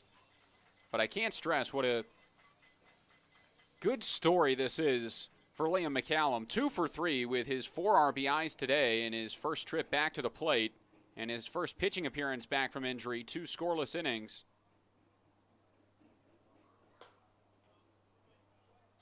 Happy for the Australian on the Pippins squad. 2-2 the count, 2 away. And Rustin Edmiston will see another from the new arm, Elski. 3-2. Elski pitched in 19.1 innings at Lower Columbia College this year with a 2.79 ERA.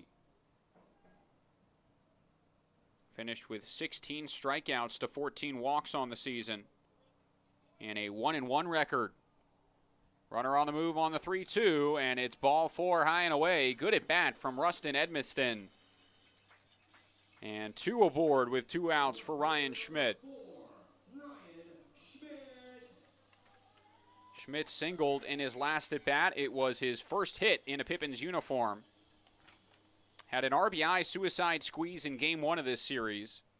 But that's been pretty much it for him. The only time he reached prior to this game was the strikeout wild pitch in the 7th inning last night.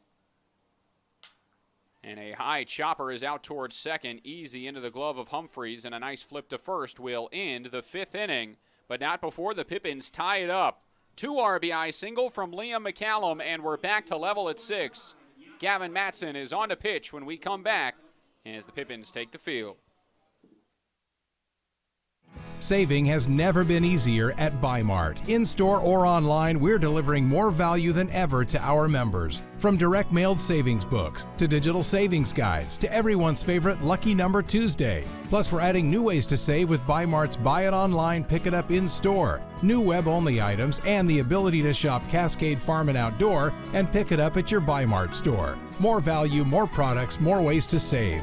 Bi-Mart members save more time and money every day.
Welcome back. Top of the 6th inning and a new pitcher into the game. It's Gavin Matson that takes over for Yakima Valley as his first pitch to the plate misses low, and the count starts 1-0 on Cooper Martineau, the DH, who's 0 for 2 today, has struck out and grounded out in his 2 at-bats, and time called before the 1-0 to the plate. Matson, a two-way player out of YVC, started as a position player, but has adjusted to his role as a pitcher this summer and has done a great job, has seen the most appearances out of any Pippins arm this year, and has got his time in at the plate in these non-league games, including yesterday's effort where he reached on a walk, and game 1 this series where he finished 3 for 4 with a solo home run. But now trying to get it done on the bump. Starts behind 2-1 on Martineau.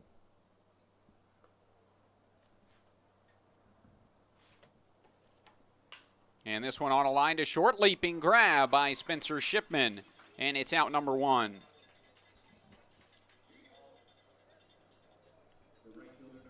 Martineau now 0 for 3. It brings up Mason Masterson. Masterson, the infielder out of Linfield College, will get to face Gavin Matson for the first time. And the off-speed catches the top of the zone. It's strike 1.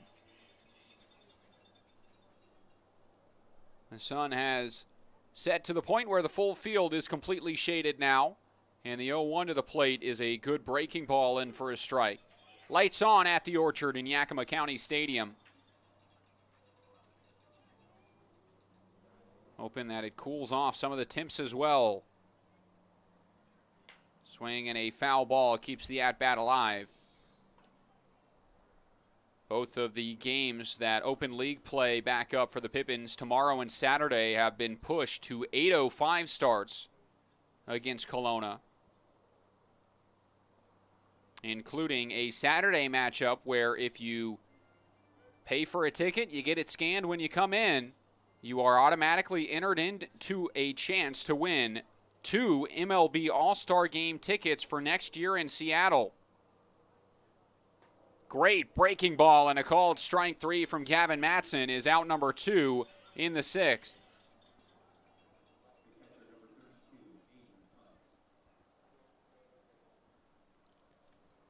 But those MLB All-Star Game tickets are going to be a hot commodity come next year.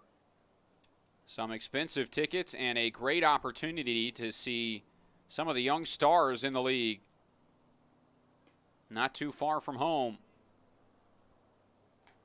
So, season ticket holders, host parents, anyone in Yakima that buys a ticket is automatically entered and the winner announced in the 7th inning.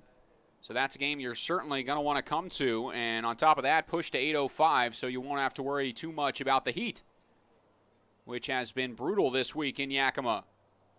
1-1 the count on Aiden Hunt, the catcher. He's grounded out twice today, a high chopper to third, and Sorensen can't make the play. We'll see if that is ruled a hit, and it will be. Would have been tough even if Sorensen did scoop it on the run. But Hunt beats it out, infield single for him, and it turns things over to the top of the order with 2 outs for Caden Parker, the center fielder.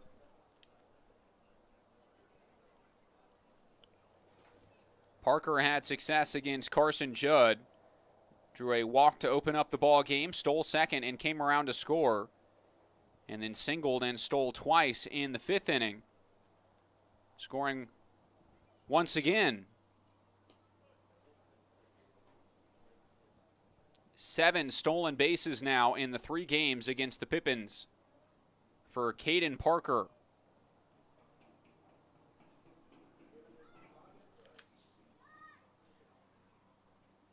Stands 5'9", listed at 170 pounds. But a lot of speed and good range in the outfield as well. Has been in center field for each game this series.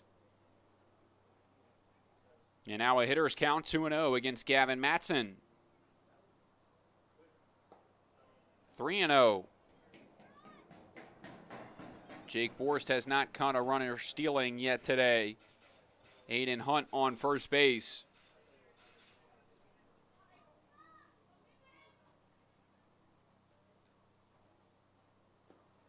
In the dirt, ball 4 and a 4-pitch walk.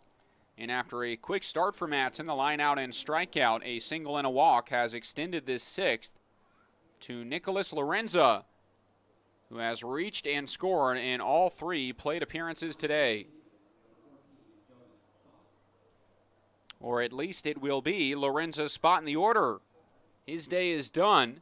Does not get an official at-bat, but scores 3 times on 3 walks, and Jonas Salk will take over for him.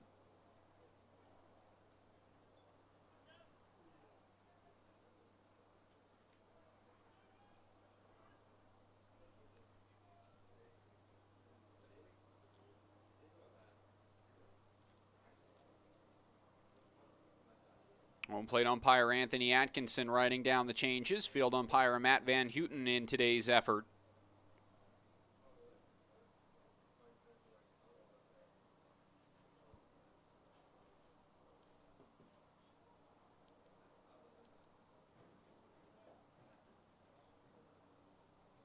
First pitch breaking ball. Borst couldn't hold on. It's called a ball, 1-0. Appeal, the batter Jonas Salk did not go.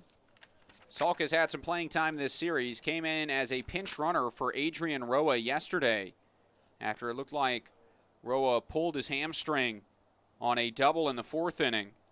And then Salk grounded out twice in his 2 at-bats after that. But he picks up a single into right field here. Jackson Reed will fire into the cutoff man.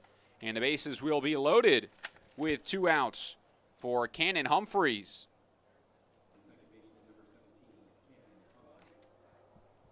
Sixth hit of the ball game for the Northwest Star Academy. 6 runs on 6 hits and an error. The Pippins 6 runs on 7 hits and an error.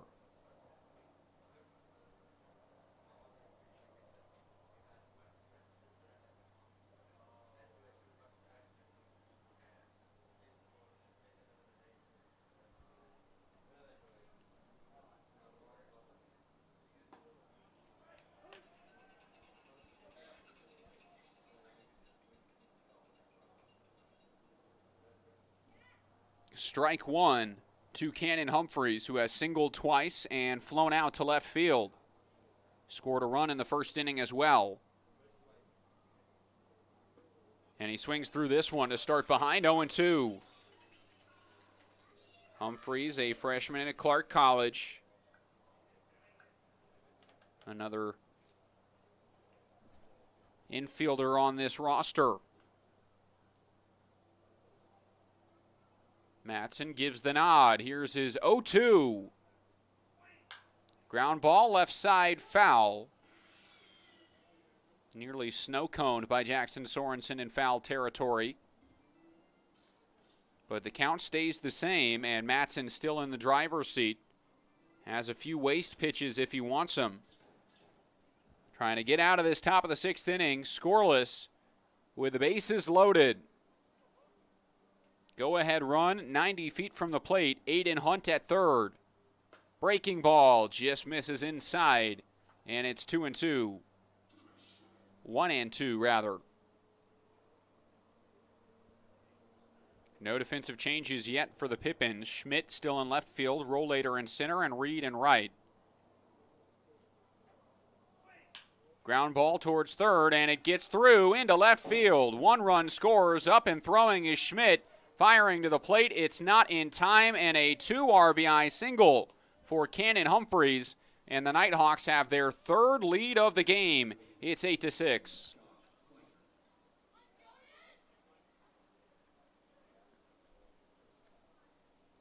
So after the lineout and strikeout, Gavin Matson allows 4 straight to reach with 2 outs.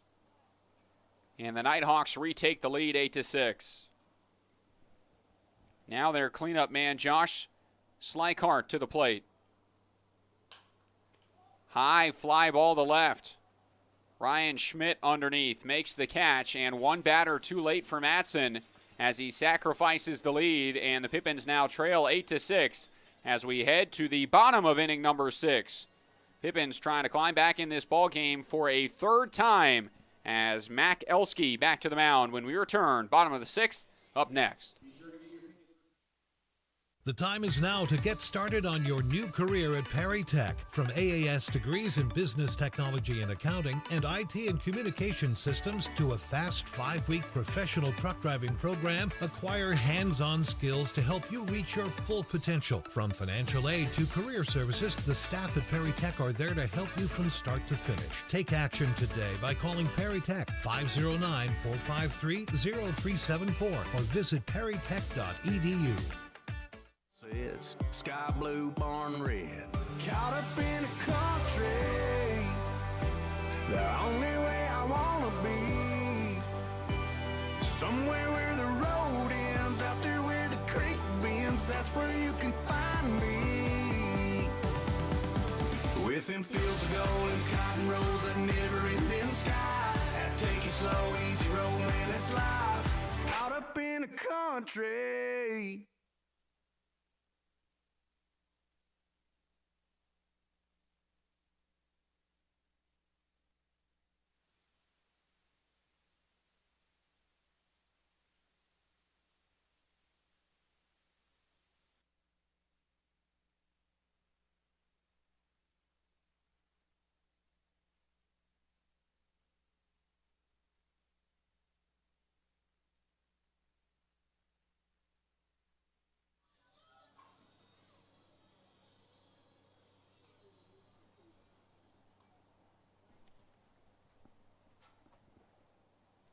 Luke Rollator gets us started in the bottom of inning number 6. 8-6 the score. The Northwest Star Academy leads. Rollator trying a leadoff bunt with third baseman Slycard playing deep, but fouls it back, and it's 0-1.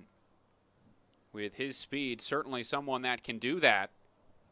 Had the infield single in the second and is 1 for 2 on the ball game.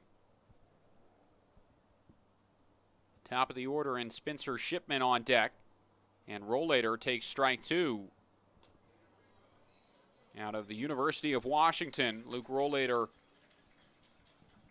had a great middle part of the season and has worked his average to .294 on the year. Out of Sammamish, Washington. Swing and a miss on the changeup outside, and a strikeout for Mac Elski is out number 1. Second straight strikeout for Luke Rollator, and the first of the day for Elski. Pippins batters have struck out 6 times today, as it brings up Spencer Shipman. Shipman scored the first Pippins run in the bottom of the first inning after reaching on the error from Mason Masterson. Fly ball out towards right field, which seemed pretty routine, was dropped. And after a swing and a miss there, he has swung on the first pitch in every single at-bat today.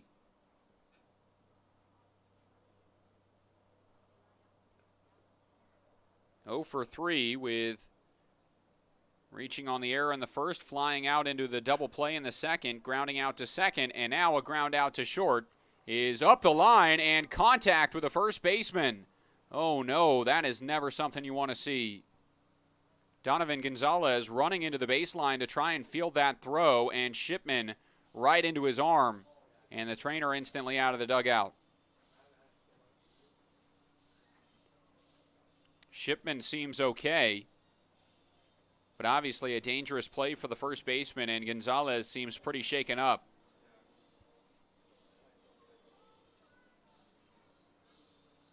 Saw a very similar play before the Pippins season started at Yakima Valley College this year with Pippins catcher Josh Davis, who was at first base and fielded a throw into the baseline, and the same thing happened with that arm, which was left out and ran into by the runner, and it resulted in Davis missing a good chunk of the end of the season.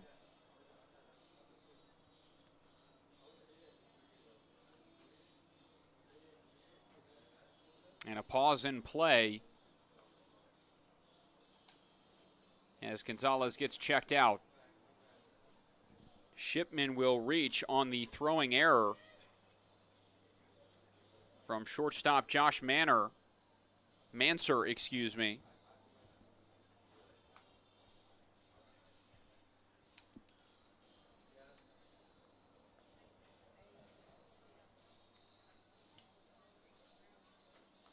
And not a very deep roster for the Nighthawks this series. Only so many position players on reserve. But Gonzalez seems okay enough to stay in the game. So he will remain at first base, and Spencer Shipman will reach with 1 out, and it brings up Jackson Reed. Glad to see Gonzalez stay in the game.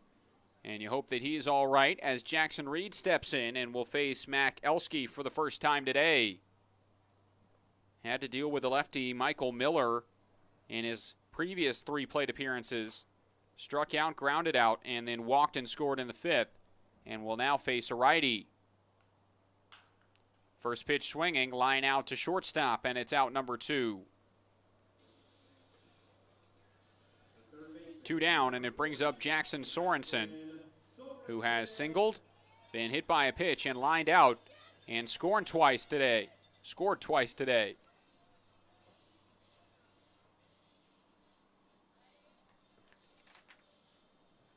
More action in the Nighthawks bullpen. It's Logan Geisler that's throwing. He pitched in game 1 of this series. There's a strike. Pitched 4 innings in game 1.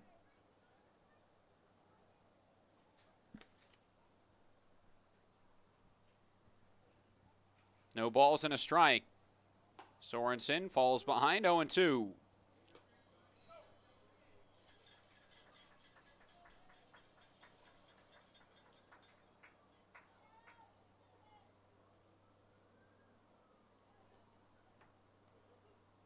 Shipman the lead off of first, an 0-2 home. Just a tad outside, delayed steal, and Shipman in.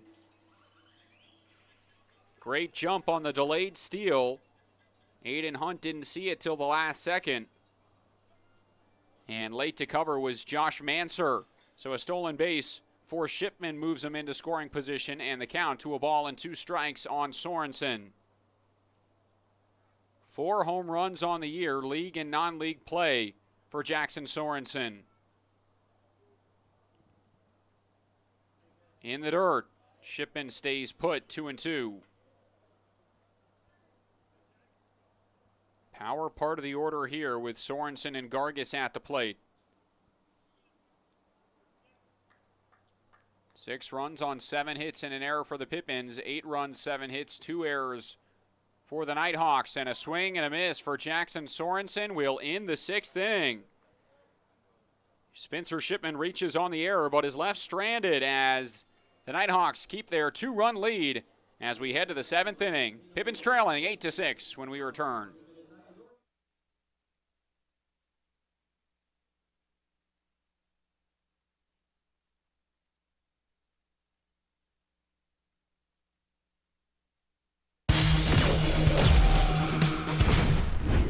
Who knew it was so difficult to find the right bank? I know. It's so confusing. Checking out your banking options? Oh, sounds overwhelming. The cloud of uncertainty! Enough! With Banner Bank, it's easy to manage your finances, and help is here when you need it. Be on, Cloud! Oh! Wait! Built for action, built for banking. Banner Bank. If we win the lottery, we'd remodel our home. We'd start with the kitchen. Ooh. And out back is where the big trucks will go. Wow! Ben, you don't even live here anymore? Hey, don't forget about Grandma. Okay, family meeting. Come on, welcome to the Ice Dome.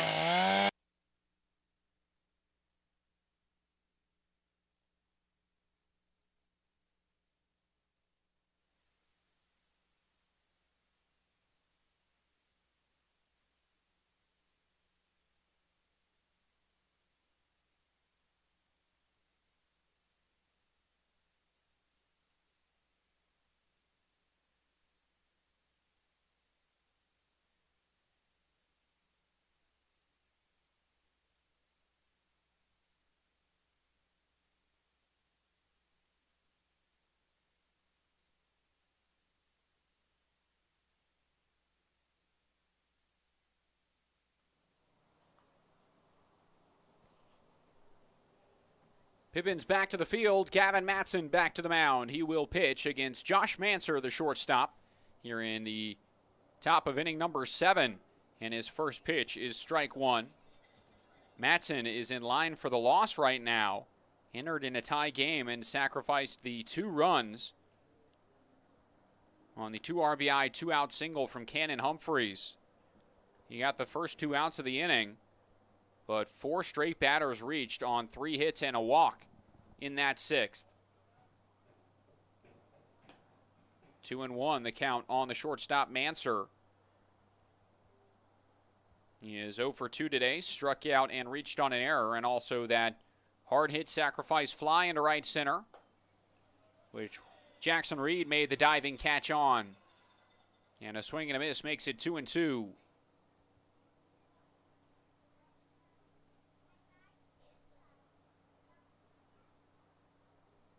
Good breaking ball and a good defensive swing keeps Josh Manser alive. So the Pippins have won 7 games in a row, league and non-league. as the 2-2 to the plate is popped out of play once again. They had a 7 league game win streak starting July 9th, ending July 16th, and started this one up in the conclusion against Nanaimo July 20th. Won against the Cascade Showcase team 6-2. A sweep of Port Angeles in 3 close games, 3-0, 4-3, and 3-0 again. And then won the first 2 games against the Northwest Star Academy, 9-4 in game 1, 9-2 last night. But they now trail 8-6 as a 3-2 home is fouled back. And the leadoff man in this 7th continues to fight. Josh Manser stays alive. Pippins have 3 against Kelowna, then an off day. 3 against Wenatchee, and then take on Kelowna on the road to close out the regular season. And a swing and a miss strikeout is out number 1 here in the 7th. Second strikeout for Gavin Matson on the day. Manser now has 2 strikeouts and is 0 for 3 with an RBI. And Donovan Gonzalez's spot in the order is at the plate, and it is Donovan Gonzalez to hit. After the collision at first base with him and Spencer Shipman, the throw from Manser brought him into the baseline, and Shipman knocked him down to the ground. As a breaking ball makes it 2-0. But after a brief delay, the trainer checked on him, said he was okay, and he remains in the game.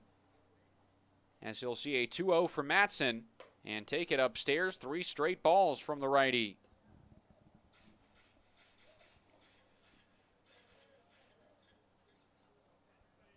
Pippins started with Carson Judd on the mound today. Lefty from YVC, now it's Gavin Matson, the righty from YVC. And it's Henry Gargis who's expected to be the 3rd pitcher of the 3 today used by the Pippins. Hoping that Gavin Matson can get through the 7th at the least, and hopefully the 8th, so Gargis will just have to pitch the 9th. In which case, likely Liam McCallum or somebody will move into first base to replace Gargis. And a good breaking ball is appealed, no swing, and it's ball 4 for a 1-out walk to Gonzalez to bring up Cooper Martineau. Martineau is 0 for 3, a strikeout looking, a ground out, and a line out in his 3 at-bats. Was the first batter to face Gavin Matson in the 6th, and a hot shot to Spencer Shipman retired him. Another ball from Matson. He has walked 2.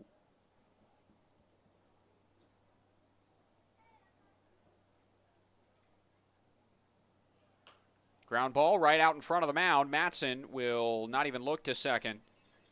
Wouldn't have had a play if he did, and he tosses on to first base for out number 2. 2 down, it brings up Mason Masterson.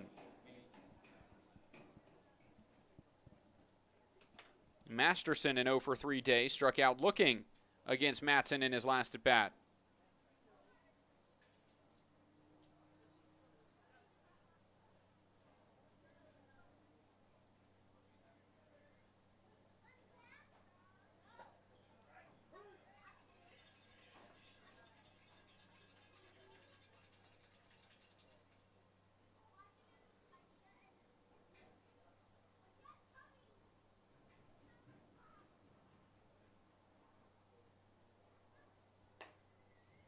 One and one, the count starts on Masterson.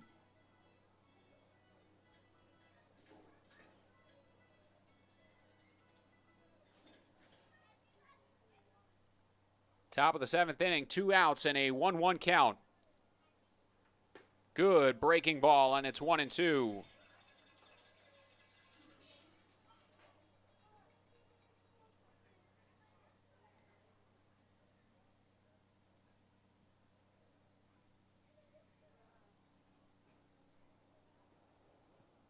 Long look. Breaking ball in the dirt, but Masterson lays off.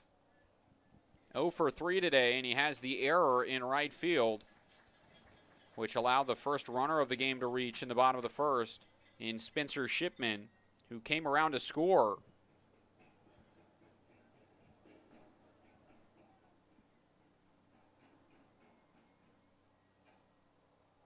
Two balls, 2 strikes, 2 outs, and a runner on second.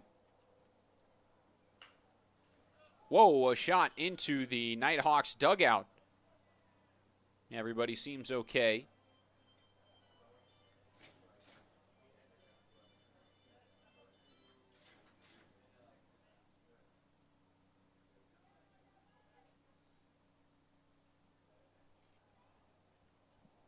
Here's a 2-2.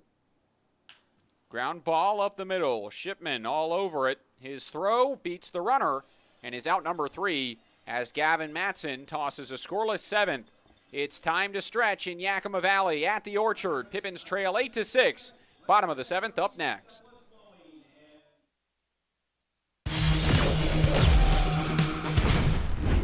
Who knew it was so difficult to find the right bank? I know. It's so confusing. And checking out your banking options? Oh, sounds overwhelming. The calm uncertainty. Enough! With Banner Bank, it's easy to manage your finances, and help is here when you need it. Be on, Cloud! Oh, wait. Built for action, built for banking. Banner Bank. If we win the lottery, we'd remodel our home. We'd start with the kitchen.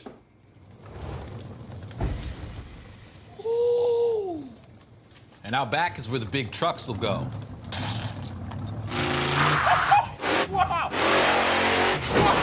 Ben, you don't even live here anymore? Hey, don't forget about Grandma. Okay, family meeting. Come on. Welcome to the Ice Dome.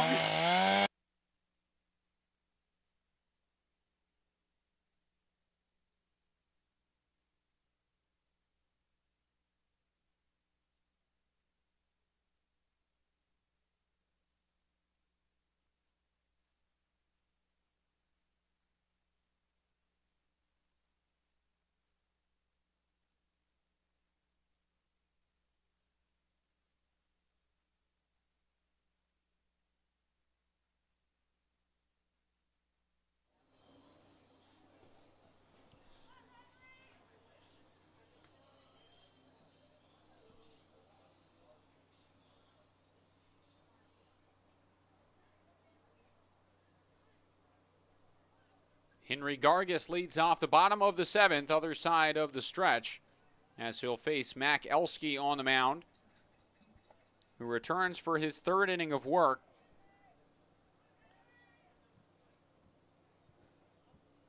Got the final out of the 5th inning and then tossed a scoreless 6th. And he misses inside to Gargis, who has a 2-0 count. The first baseman walked twice and singled off the starter Michael Miller. And starts ahead with a hitter's count against the new arm. 2-0. Off the end of the bat, a high fly ball, shallow left center, charging in. The catch is made by Caden Parker for the first out.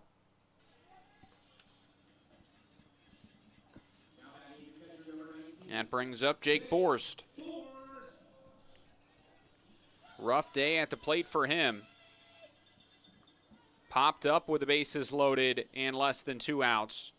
Struck out with a runner on first base and less than 2 outs, and then struck out with the bases loaded again in less than 2 outs. And is 0 for 3 with 2 Ks as he takes ball 1. Right-handed hitting catcher from Imperial Beach, California, and Cal State San Bernardino. Had a stellar year with the Coyotes at the Division II level. Swings and grounds this one up the middle. On the move, it gets through. And Borst will reach with a 1-out single, which just sneaks by Josh Manser.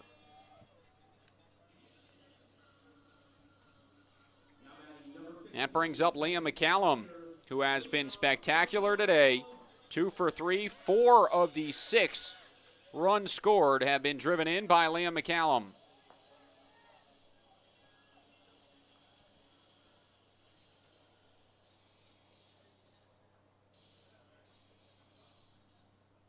He will face Mac Elski for the first time. It was his 2 RBI single in the 5th, which tied the game at 6 and chased the starter, Michael Miller. And he swings through the first pitch fastball for strike 1.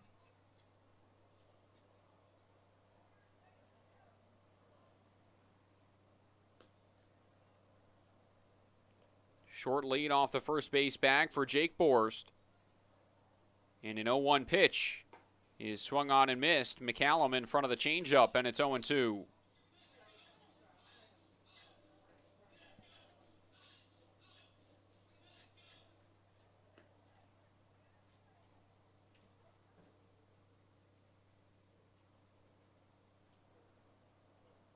This one shot to left field on a line, but right at Lorenza in left. Or excuse me, that's Jonas Salk who took over for Lorenza. And it's out number 2. McCallum took it the other way, but the Nighthawks had a guy there, and 2 away as it brings up Rustin Edmiston.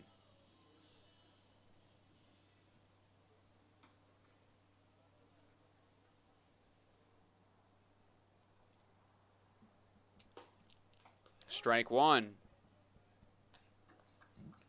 Edmiston had the RBI single in the first, flew out and walked as the first batter to face Mac Elski. 0-1. This one out towards right field on a line, but right at Masterson. And a pair of lineouts in the 7th inning. Jake Borst's 1-out single is left stranded, and the Pippins still trail by 2 as we head to the 8th. The Northwest Star Academy in front 8-6 when we return.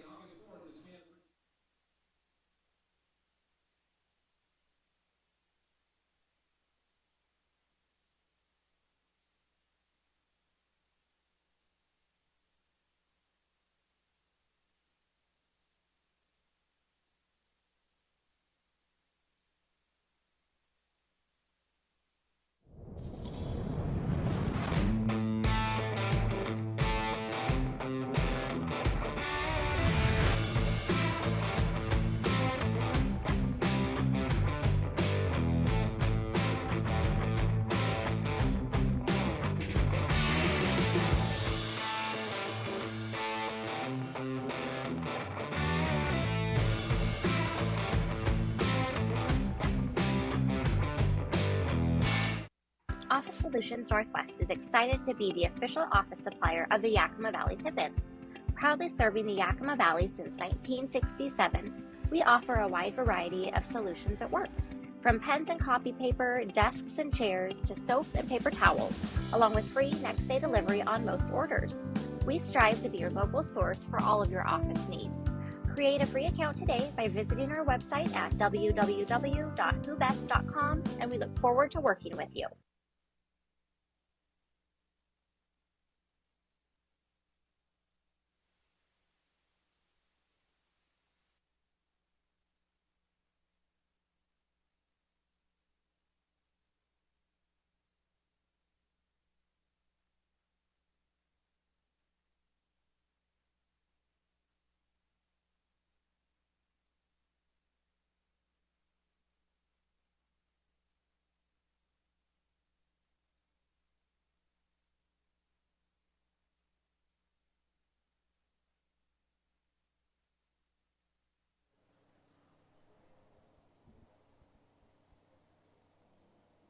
Nine 1-2 in the order to face Gavin Matson in the 8th.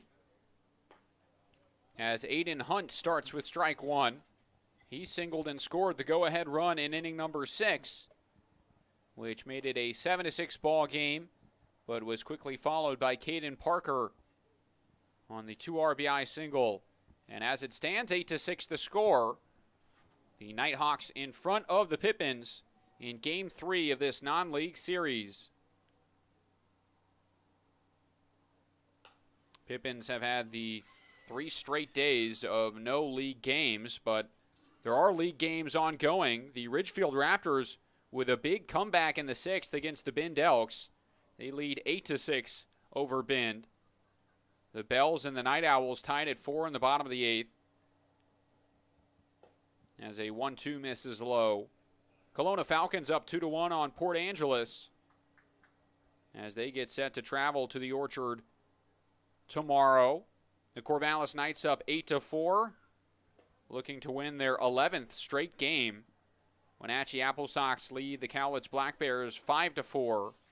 Riverhawks won 9-0 in a quick game at Edmonton. And the Portland Pickles up 2-0 early in Walla Walla. Ball 4 is issued to the leadoff man, Aiden Hunt. Draws the walk, and Matson issues his third walk of the outing to allow a runner to reach.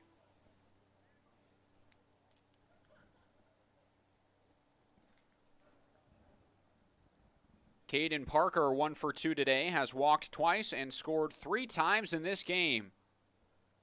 To the plate. Breaking ball misses, and it's ball 1. Shane Simpson standing outside the Pippins dugouts, taking some practice swings. Not in the lineup today, as a 1-0 from Matson is popped out of play, foul.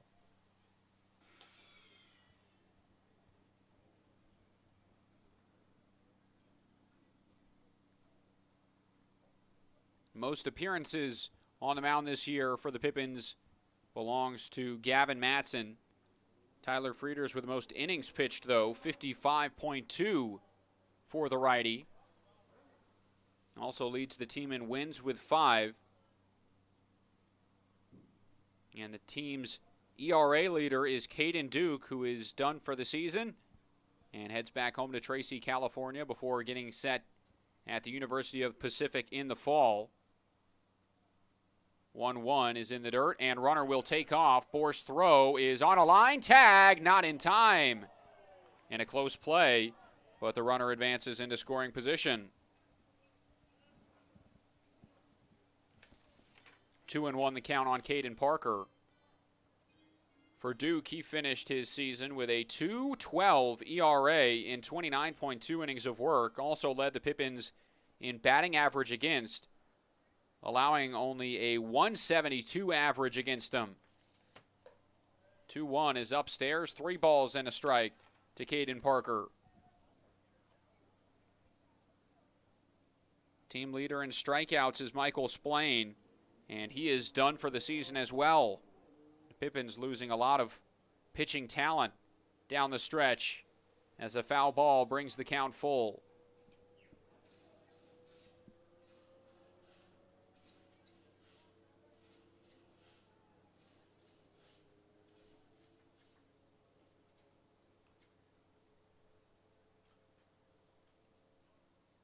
Three-2.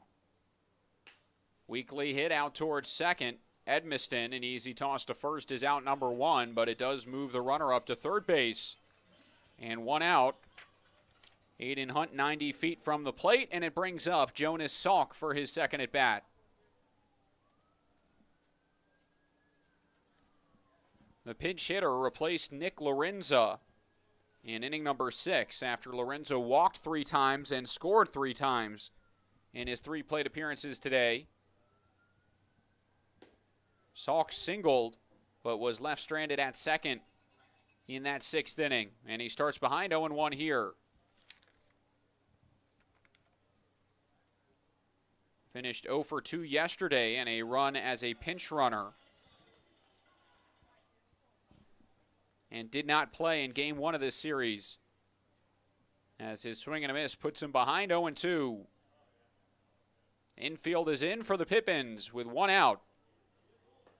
0-2 in the dirt, and a nice pick by Jake Borst.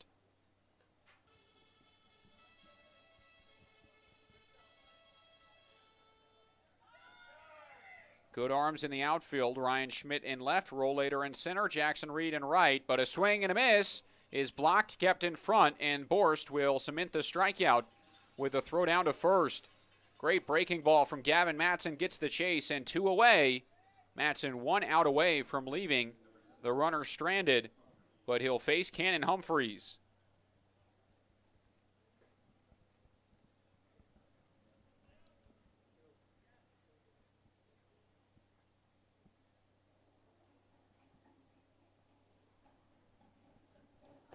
Fifth strikeout today by the Nighthawks, 3 of which have come from Gavin Matson.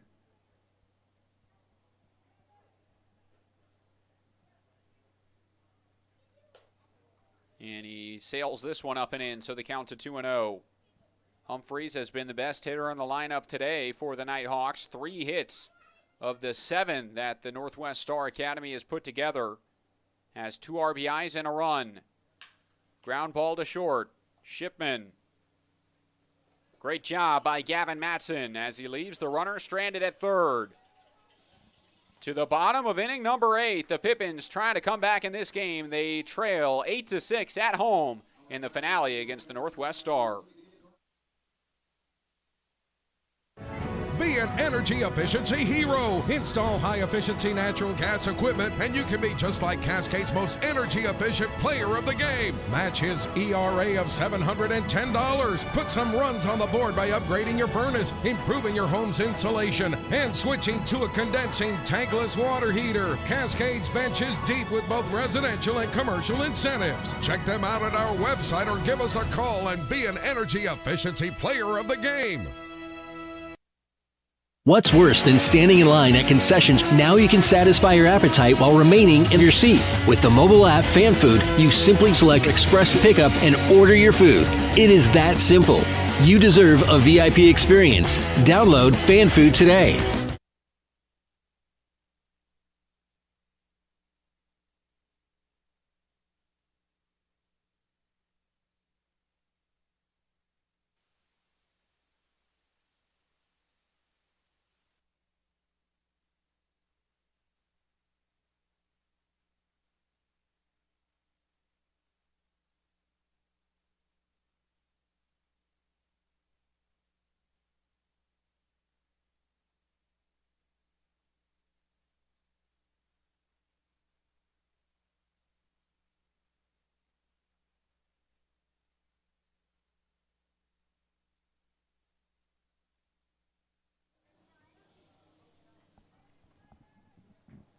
Eight, 9-1 in the order for the Pippins. Try and start a rally. They trail by 2 in the bottom of the 8th.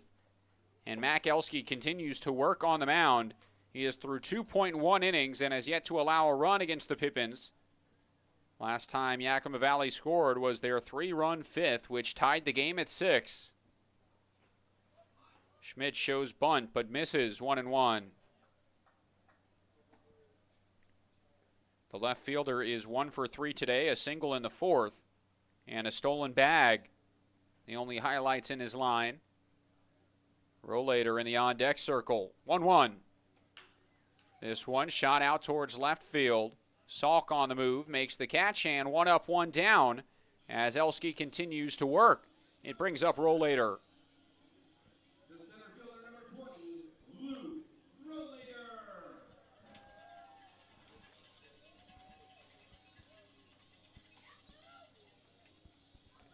The Pippins' only home run in this series came off the bat of Gavin Matson into left field. They have 8 hits today, out-hitting the Nighthawks, but they trail by 2. 8 runs, 7 hits, 2 errors for the Northwest Star Academy, and the Pippins 6 runs, 8 hits, and an error. Rollator starts behind. He has singled in his first at bat and then struck out twice. Pops up on the infield. Aiden Hunt underneath in foul grounds makes the catch. 2 up and 2 down, and the top of the order for the Pippins. Spencer Shipman to the plate. Shipman has reached twice on 2 errors today. Has a run, a stolen base, and is 0 for 4. And he has swung at the first pitch in every single at-bat tonight. Has been unsuccessful on every single attempt.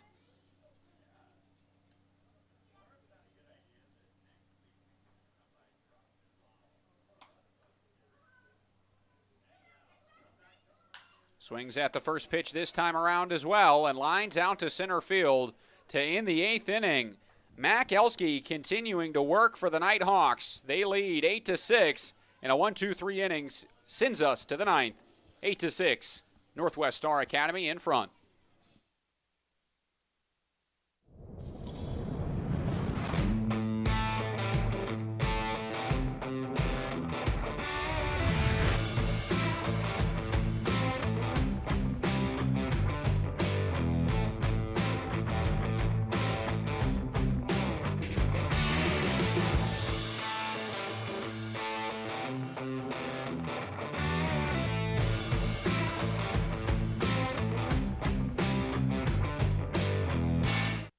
Office Solutions Northwest is excited to be the official office supplier of the Yakima Valley Pippins.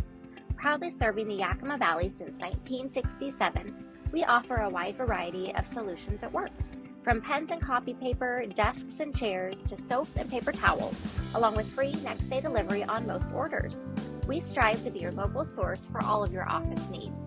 Create a free account today by visiting our website at www.whobest.com, and we look forward to working with you.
First pitch of the top of the ninth is a high fly ball to center field. Back on the move. It is caught at the track by Luke Rollator.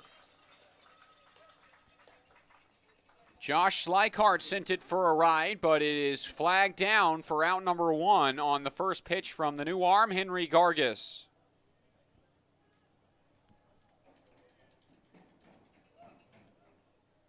Gargis is on to try and find the final 3 outs of this top of the ninth, as Shane Simpson replaces him at first base. Those are the defensive changes.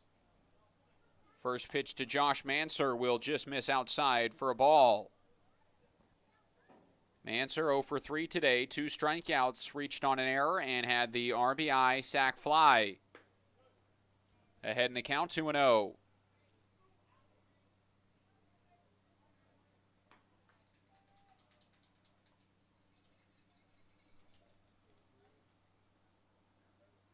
Swing and a miss, 2-1.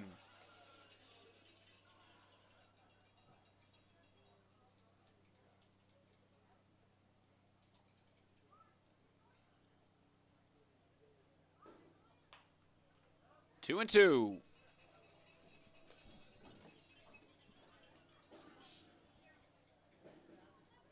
Thanks, everybody, for tuning in. I'm Zach McKinstry. This is Pippins Baseball on YouTube. In the top of the ninth inning, Yakima Valley trails as a 2-2 just misses inside from Gargis.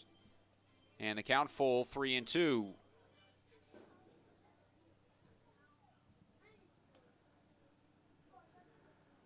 Ball 4, a one-out walk puts Manser aboard. Second time he's reached today. And it brings up Donovan Gonzalez.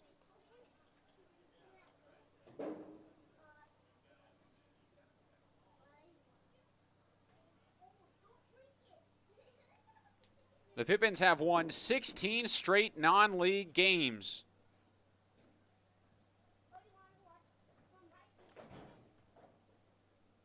In danger of dropping this one to end that streak.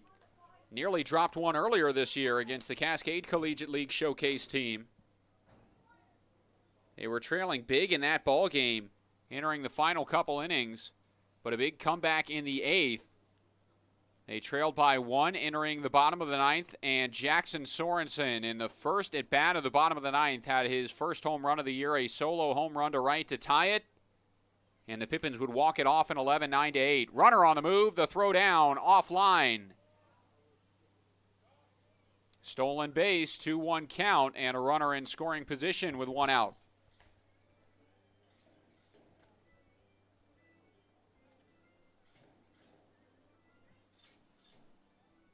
And that was the first non-league game of the year, the walk-off against the Cascade Showcase team back on June 20th. Didn't have their next until July 21st, which they won 6-2 on the backs of an 11-hour trip home, which they got back to Yakima at 8 in the morning, took a nap, and then came to the ballpark to play later in the day. 2-1 is upstairs. 3 balls and a strike now from Gargis. And won the first 2 games in this non-league series. Trying to keep this overall win streak alive. Gargis finds the zone, and the count goes full 3-2. The Pippins will send their heart of the order to the plate. Jackson Reed, Jackson Sorensen, Henry Gargis, and Jake Borst in the bottom of the 9th. 3-2 on a line up the middle. It's through into center field. A late jump off of second base for Manser, so he will only get as far as third base. But a one-out single has runners on the corners, and it brings up Cooper Martineau with one out.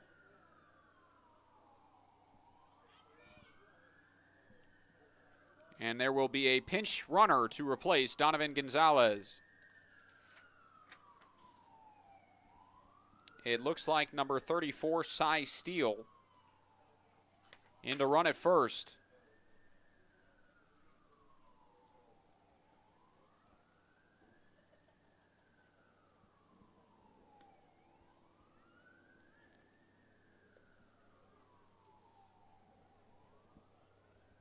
So the change is tracked behind the plate, and it brings up Martineau, who is 0 for 4 today.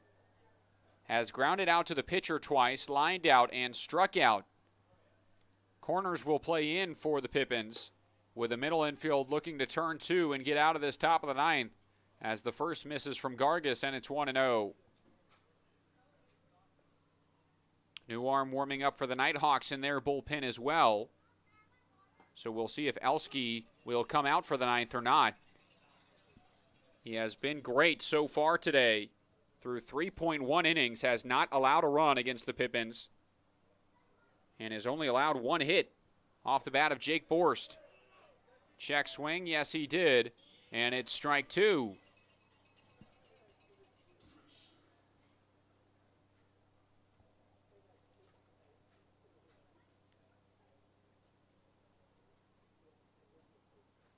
Runner on the move. Check swing, yes he did, and a strikeout. Out number 2. Henry Gargis on the breaking ball gets Martineau. Moving up to second goes Cy Steele, and it brings up Mason Masterson.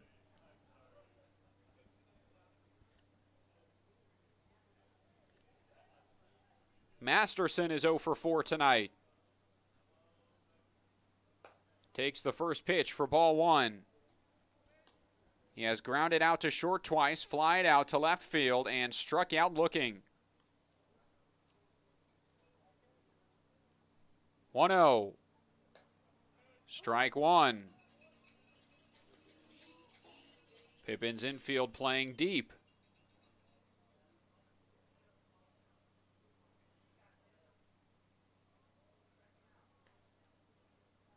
Good breaking ball, 1-2. Gargis battling in this at bat. Trying to leave the runners stranded and give the Pippins a fighting chance in the bottom of the 9th. 1 ball, 2 strikes. The pitch from the lefty. Inside, gets away from Borst. Runner coming home. Borst slips, and he's safe at the plate.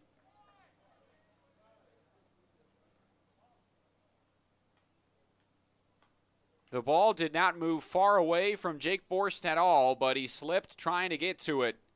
And the 9th run of the game crosses for the Nighthawks. It's a 9-6 Northwest Star Academy lead.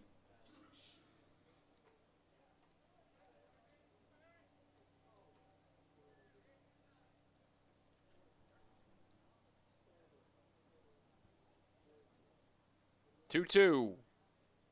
There's the strikeout. One pitch, too late for Gargis. He allows the run. It's 9-6. Pippins need 3 to tie and expand the game.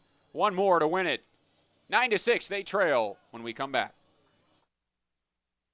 The time is now to get started on your new career at Perry Tech. From AAS degrees in business technology and accounting and IT and communication systems to a fast 5-week professional truck driving program, acquire hands-on skills to help you reach your full potential. From financial aid to career services, the staff at Perry Tech are there to help you from start to finish. Take action today by calling Perry Tech 509-453-0374 or visit perrytech.edu. It's sky blue, barn red. Caught up in a country, the only way I wanna be. Somewhere where the road ends, out there where the creek bends, that's where you can find me. With them fields of gold and cotton rows that never end in the sky. Take it slow, easy road, man, that's life. Caught up in a country.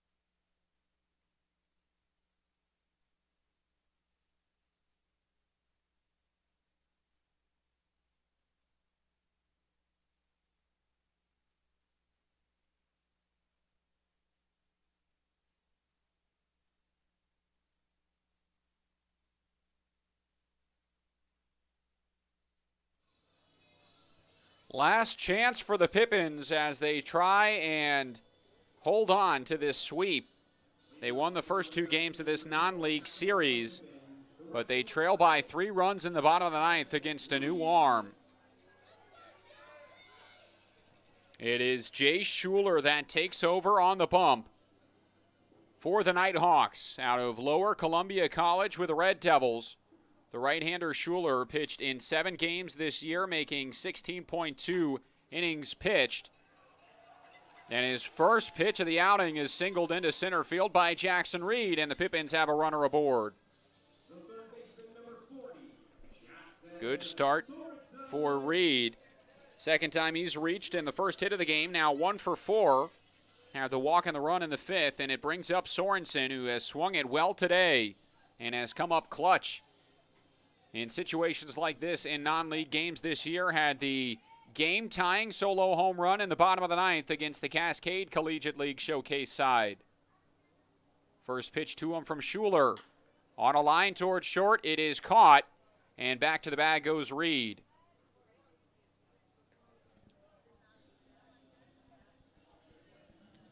One out now, it brings up Henry Gargis.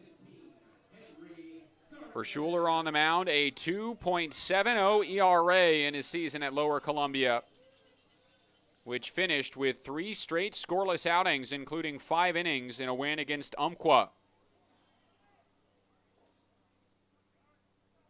16 strikeouts to only 5 walks as he faces off against this Pippins side for the first time.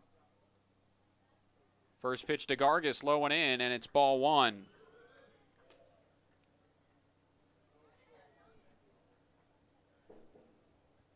Pippins are out hitting the Northwest Star Academy today, 8-9, but they trail 9-6. As a 1-0 will come home to Henry Gargis. Reed has the lead off of first base. And the pitch well outside, 2-0. Gargis, a successful day at the plate. 1 for 2, has 2 walks and has reached 3 times, scoring twice. And he has another hitter's count. This time it's 2-0 against Schuler.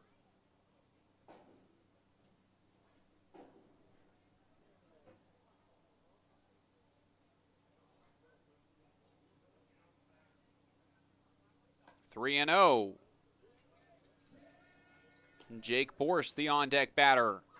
And Shane Simpson is in the hole as he will replace Liam McCallum if the game gets that far.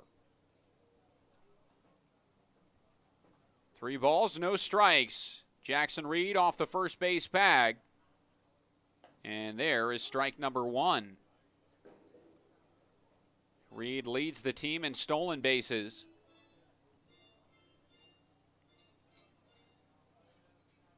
As he chats with Josh Schleichhardt on first base, who has replaced Donovan Gonzalez.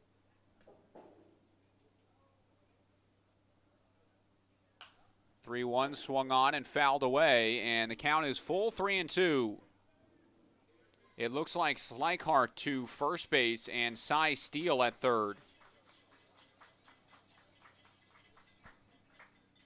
Or excuse me, that looks like Cannon Humphreys, who moves from second to third, and Steele at second base. The defensive changes for the Nighthawks. 3-2 the count to Henry Gargis. Fouled away once again. So the outfield the same of Jonas Salk, center field Caden Parker, and Mason Masterson in right.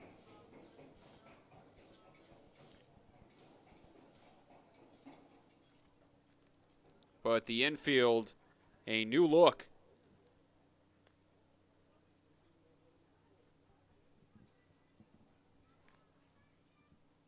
Three-two the count. Swing and a miss, and Gargis strikes out for out number 2. The Pippins are down to their final out. Was ahead in the count. 3-0 and strikes out there for out number 2. It brings up Jake Borst as the last hope for the Pippins.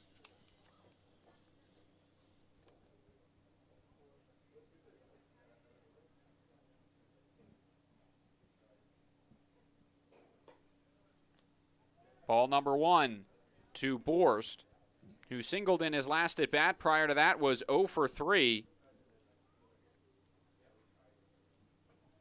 Left the bases loaded twice in his first 3 at-bats.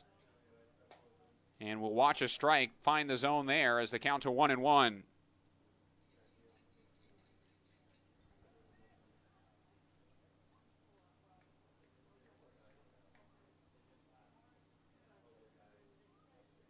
Another short lead off the first base bag for Jackson Reed. And a foul ball back off the tip of the bat from Jake Borst. And the count 1-2. The Pippins down to their final strike. Yakima Valley in danger of ending their 16 straight non-league win streak.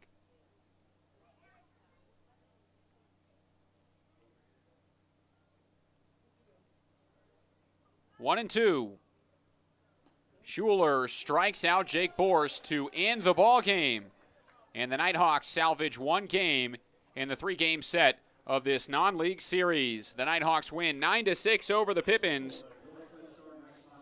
After the Pippins tie it up twice, the 2 runs off Gavin Matson in the 6th are the difference. And they add another in the 9th. The Pippins could not come back in the final 4 innings.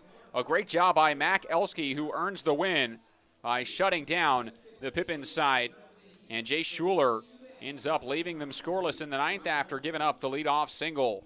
So the Pippins take the series over the Nighthawks in the non-league effort, and they go back to league play tomorrow and an important league series against the Kelowna Falcons. That's a big one, so be sure to tune in for that, as the Pippins currently sit 1 game out of the South Division second half standings. Kelowna, when they come to town, Saturday's matchup is an MLB All-Star Game giveaway in which a lucky fan will receive 2 tickets to the 2023 MLB All-Star Game in Seattle. So be sure to pay attention to that series and come out to Yakima if you can for the 8:05 starts on Friday and Saturday and the 6:05 start on Sunday. Thanks, everybody, for tuning in. Thanks for listening this series. The Pippins take the series but lose the finale against the Northwest Star Academy Nighthawks 9-6.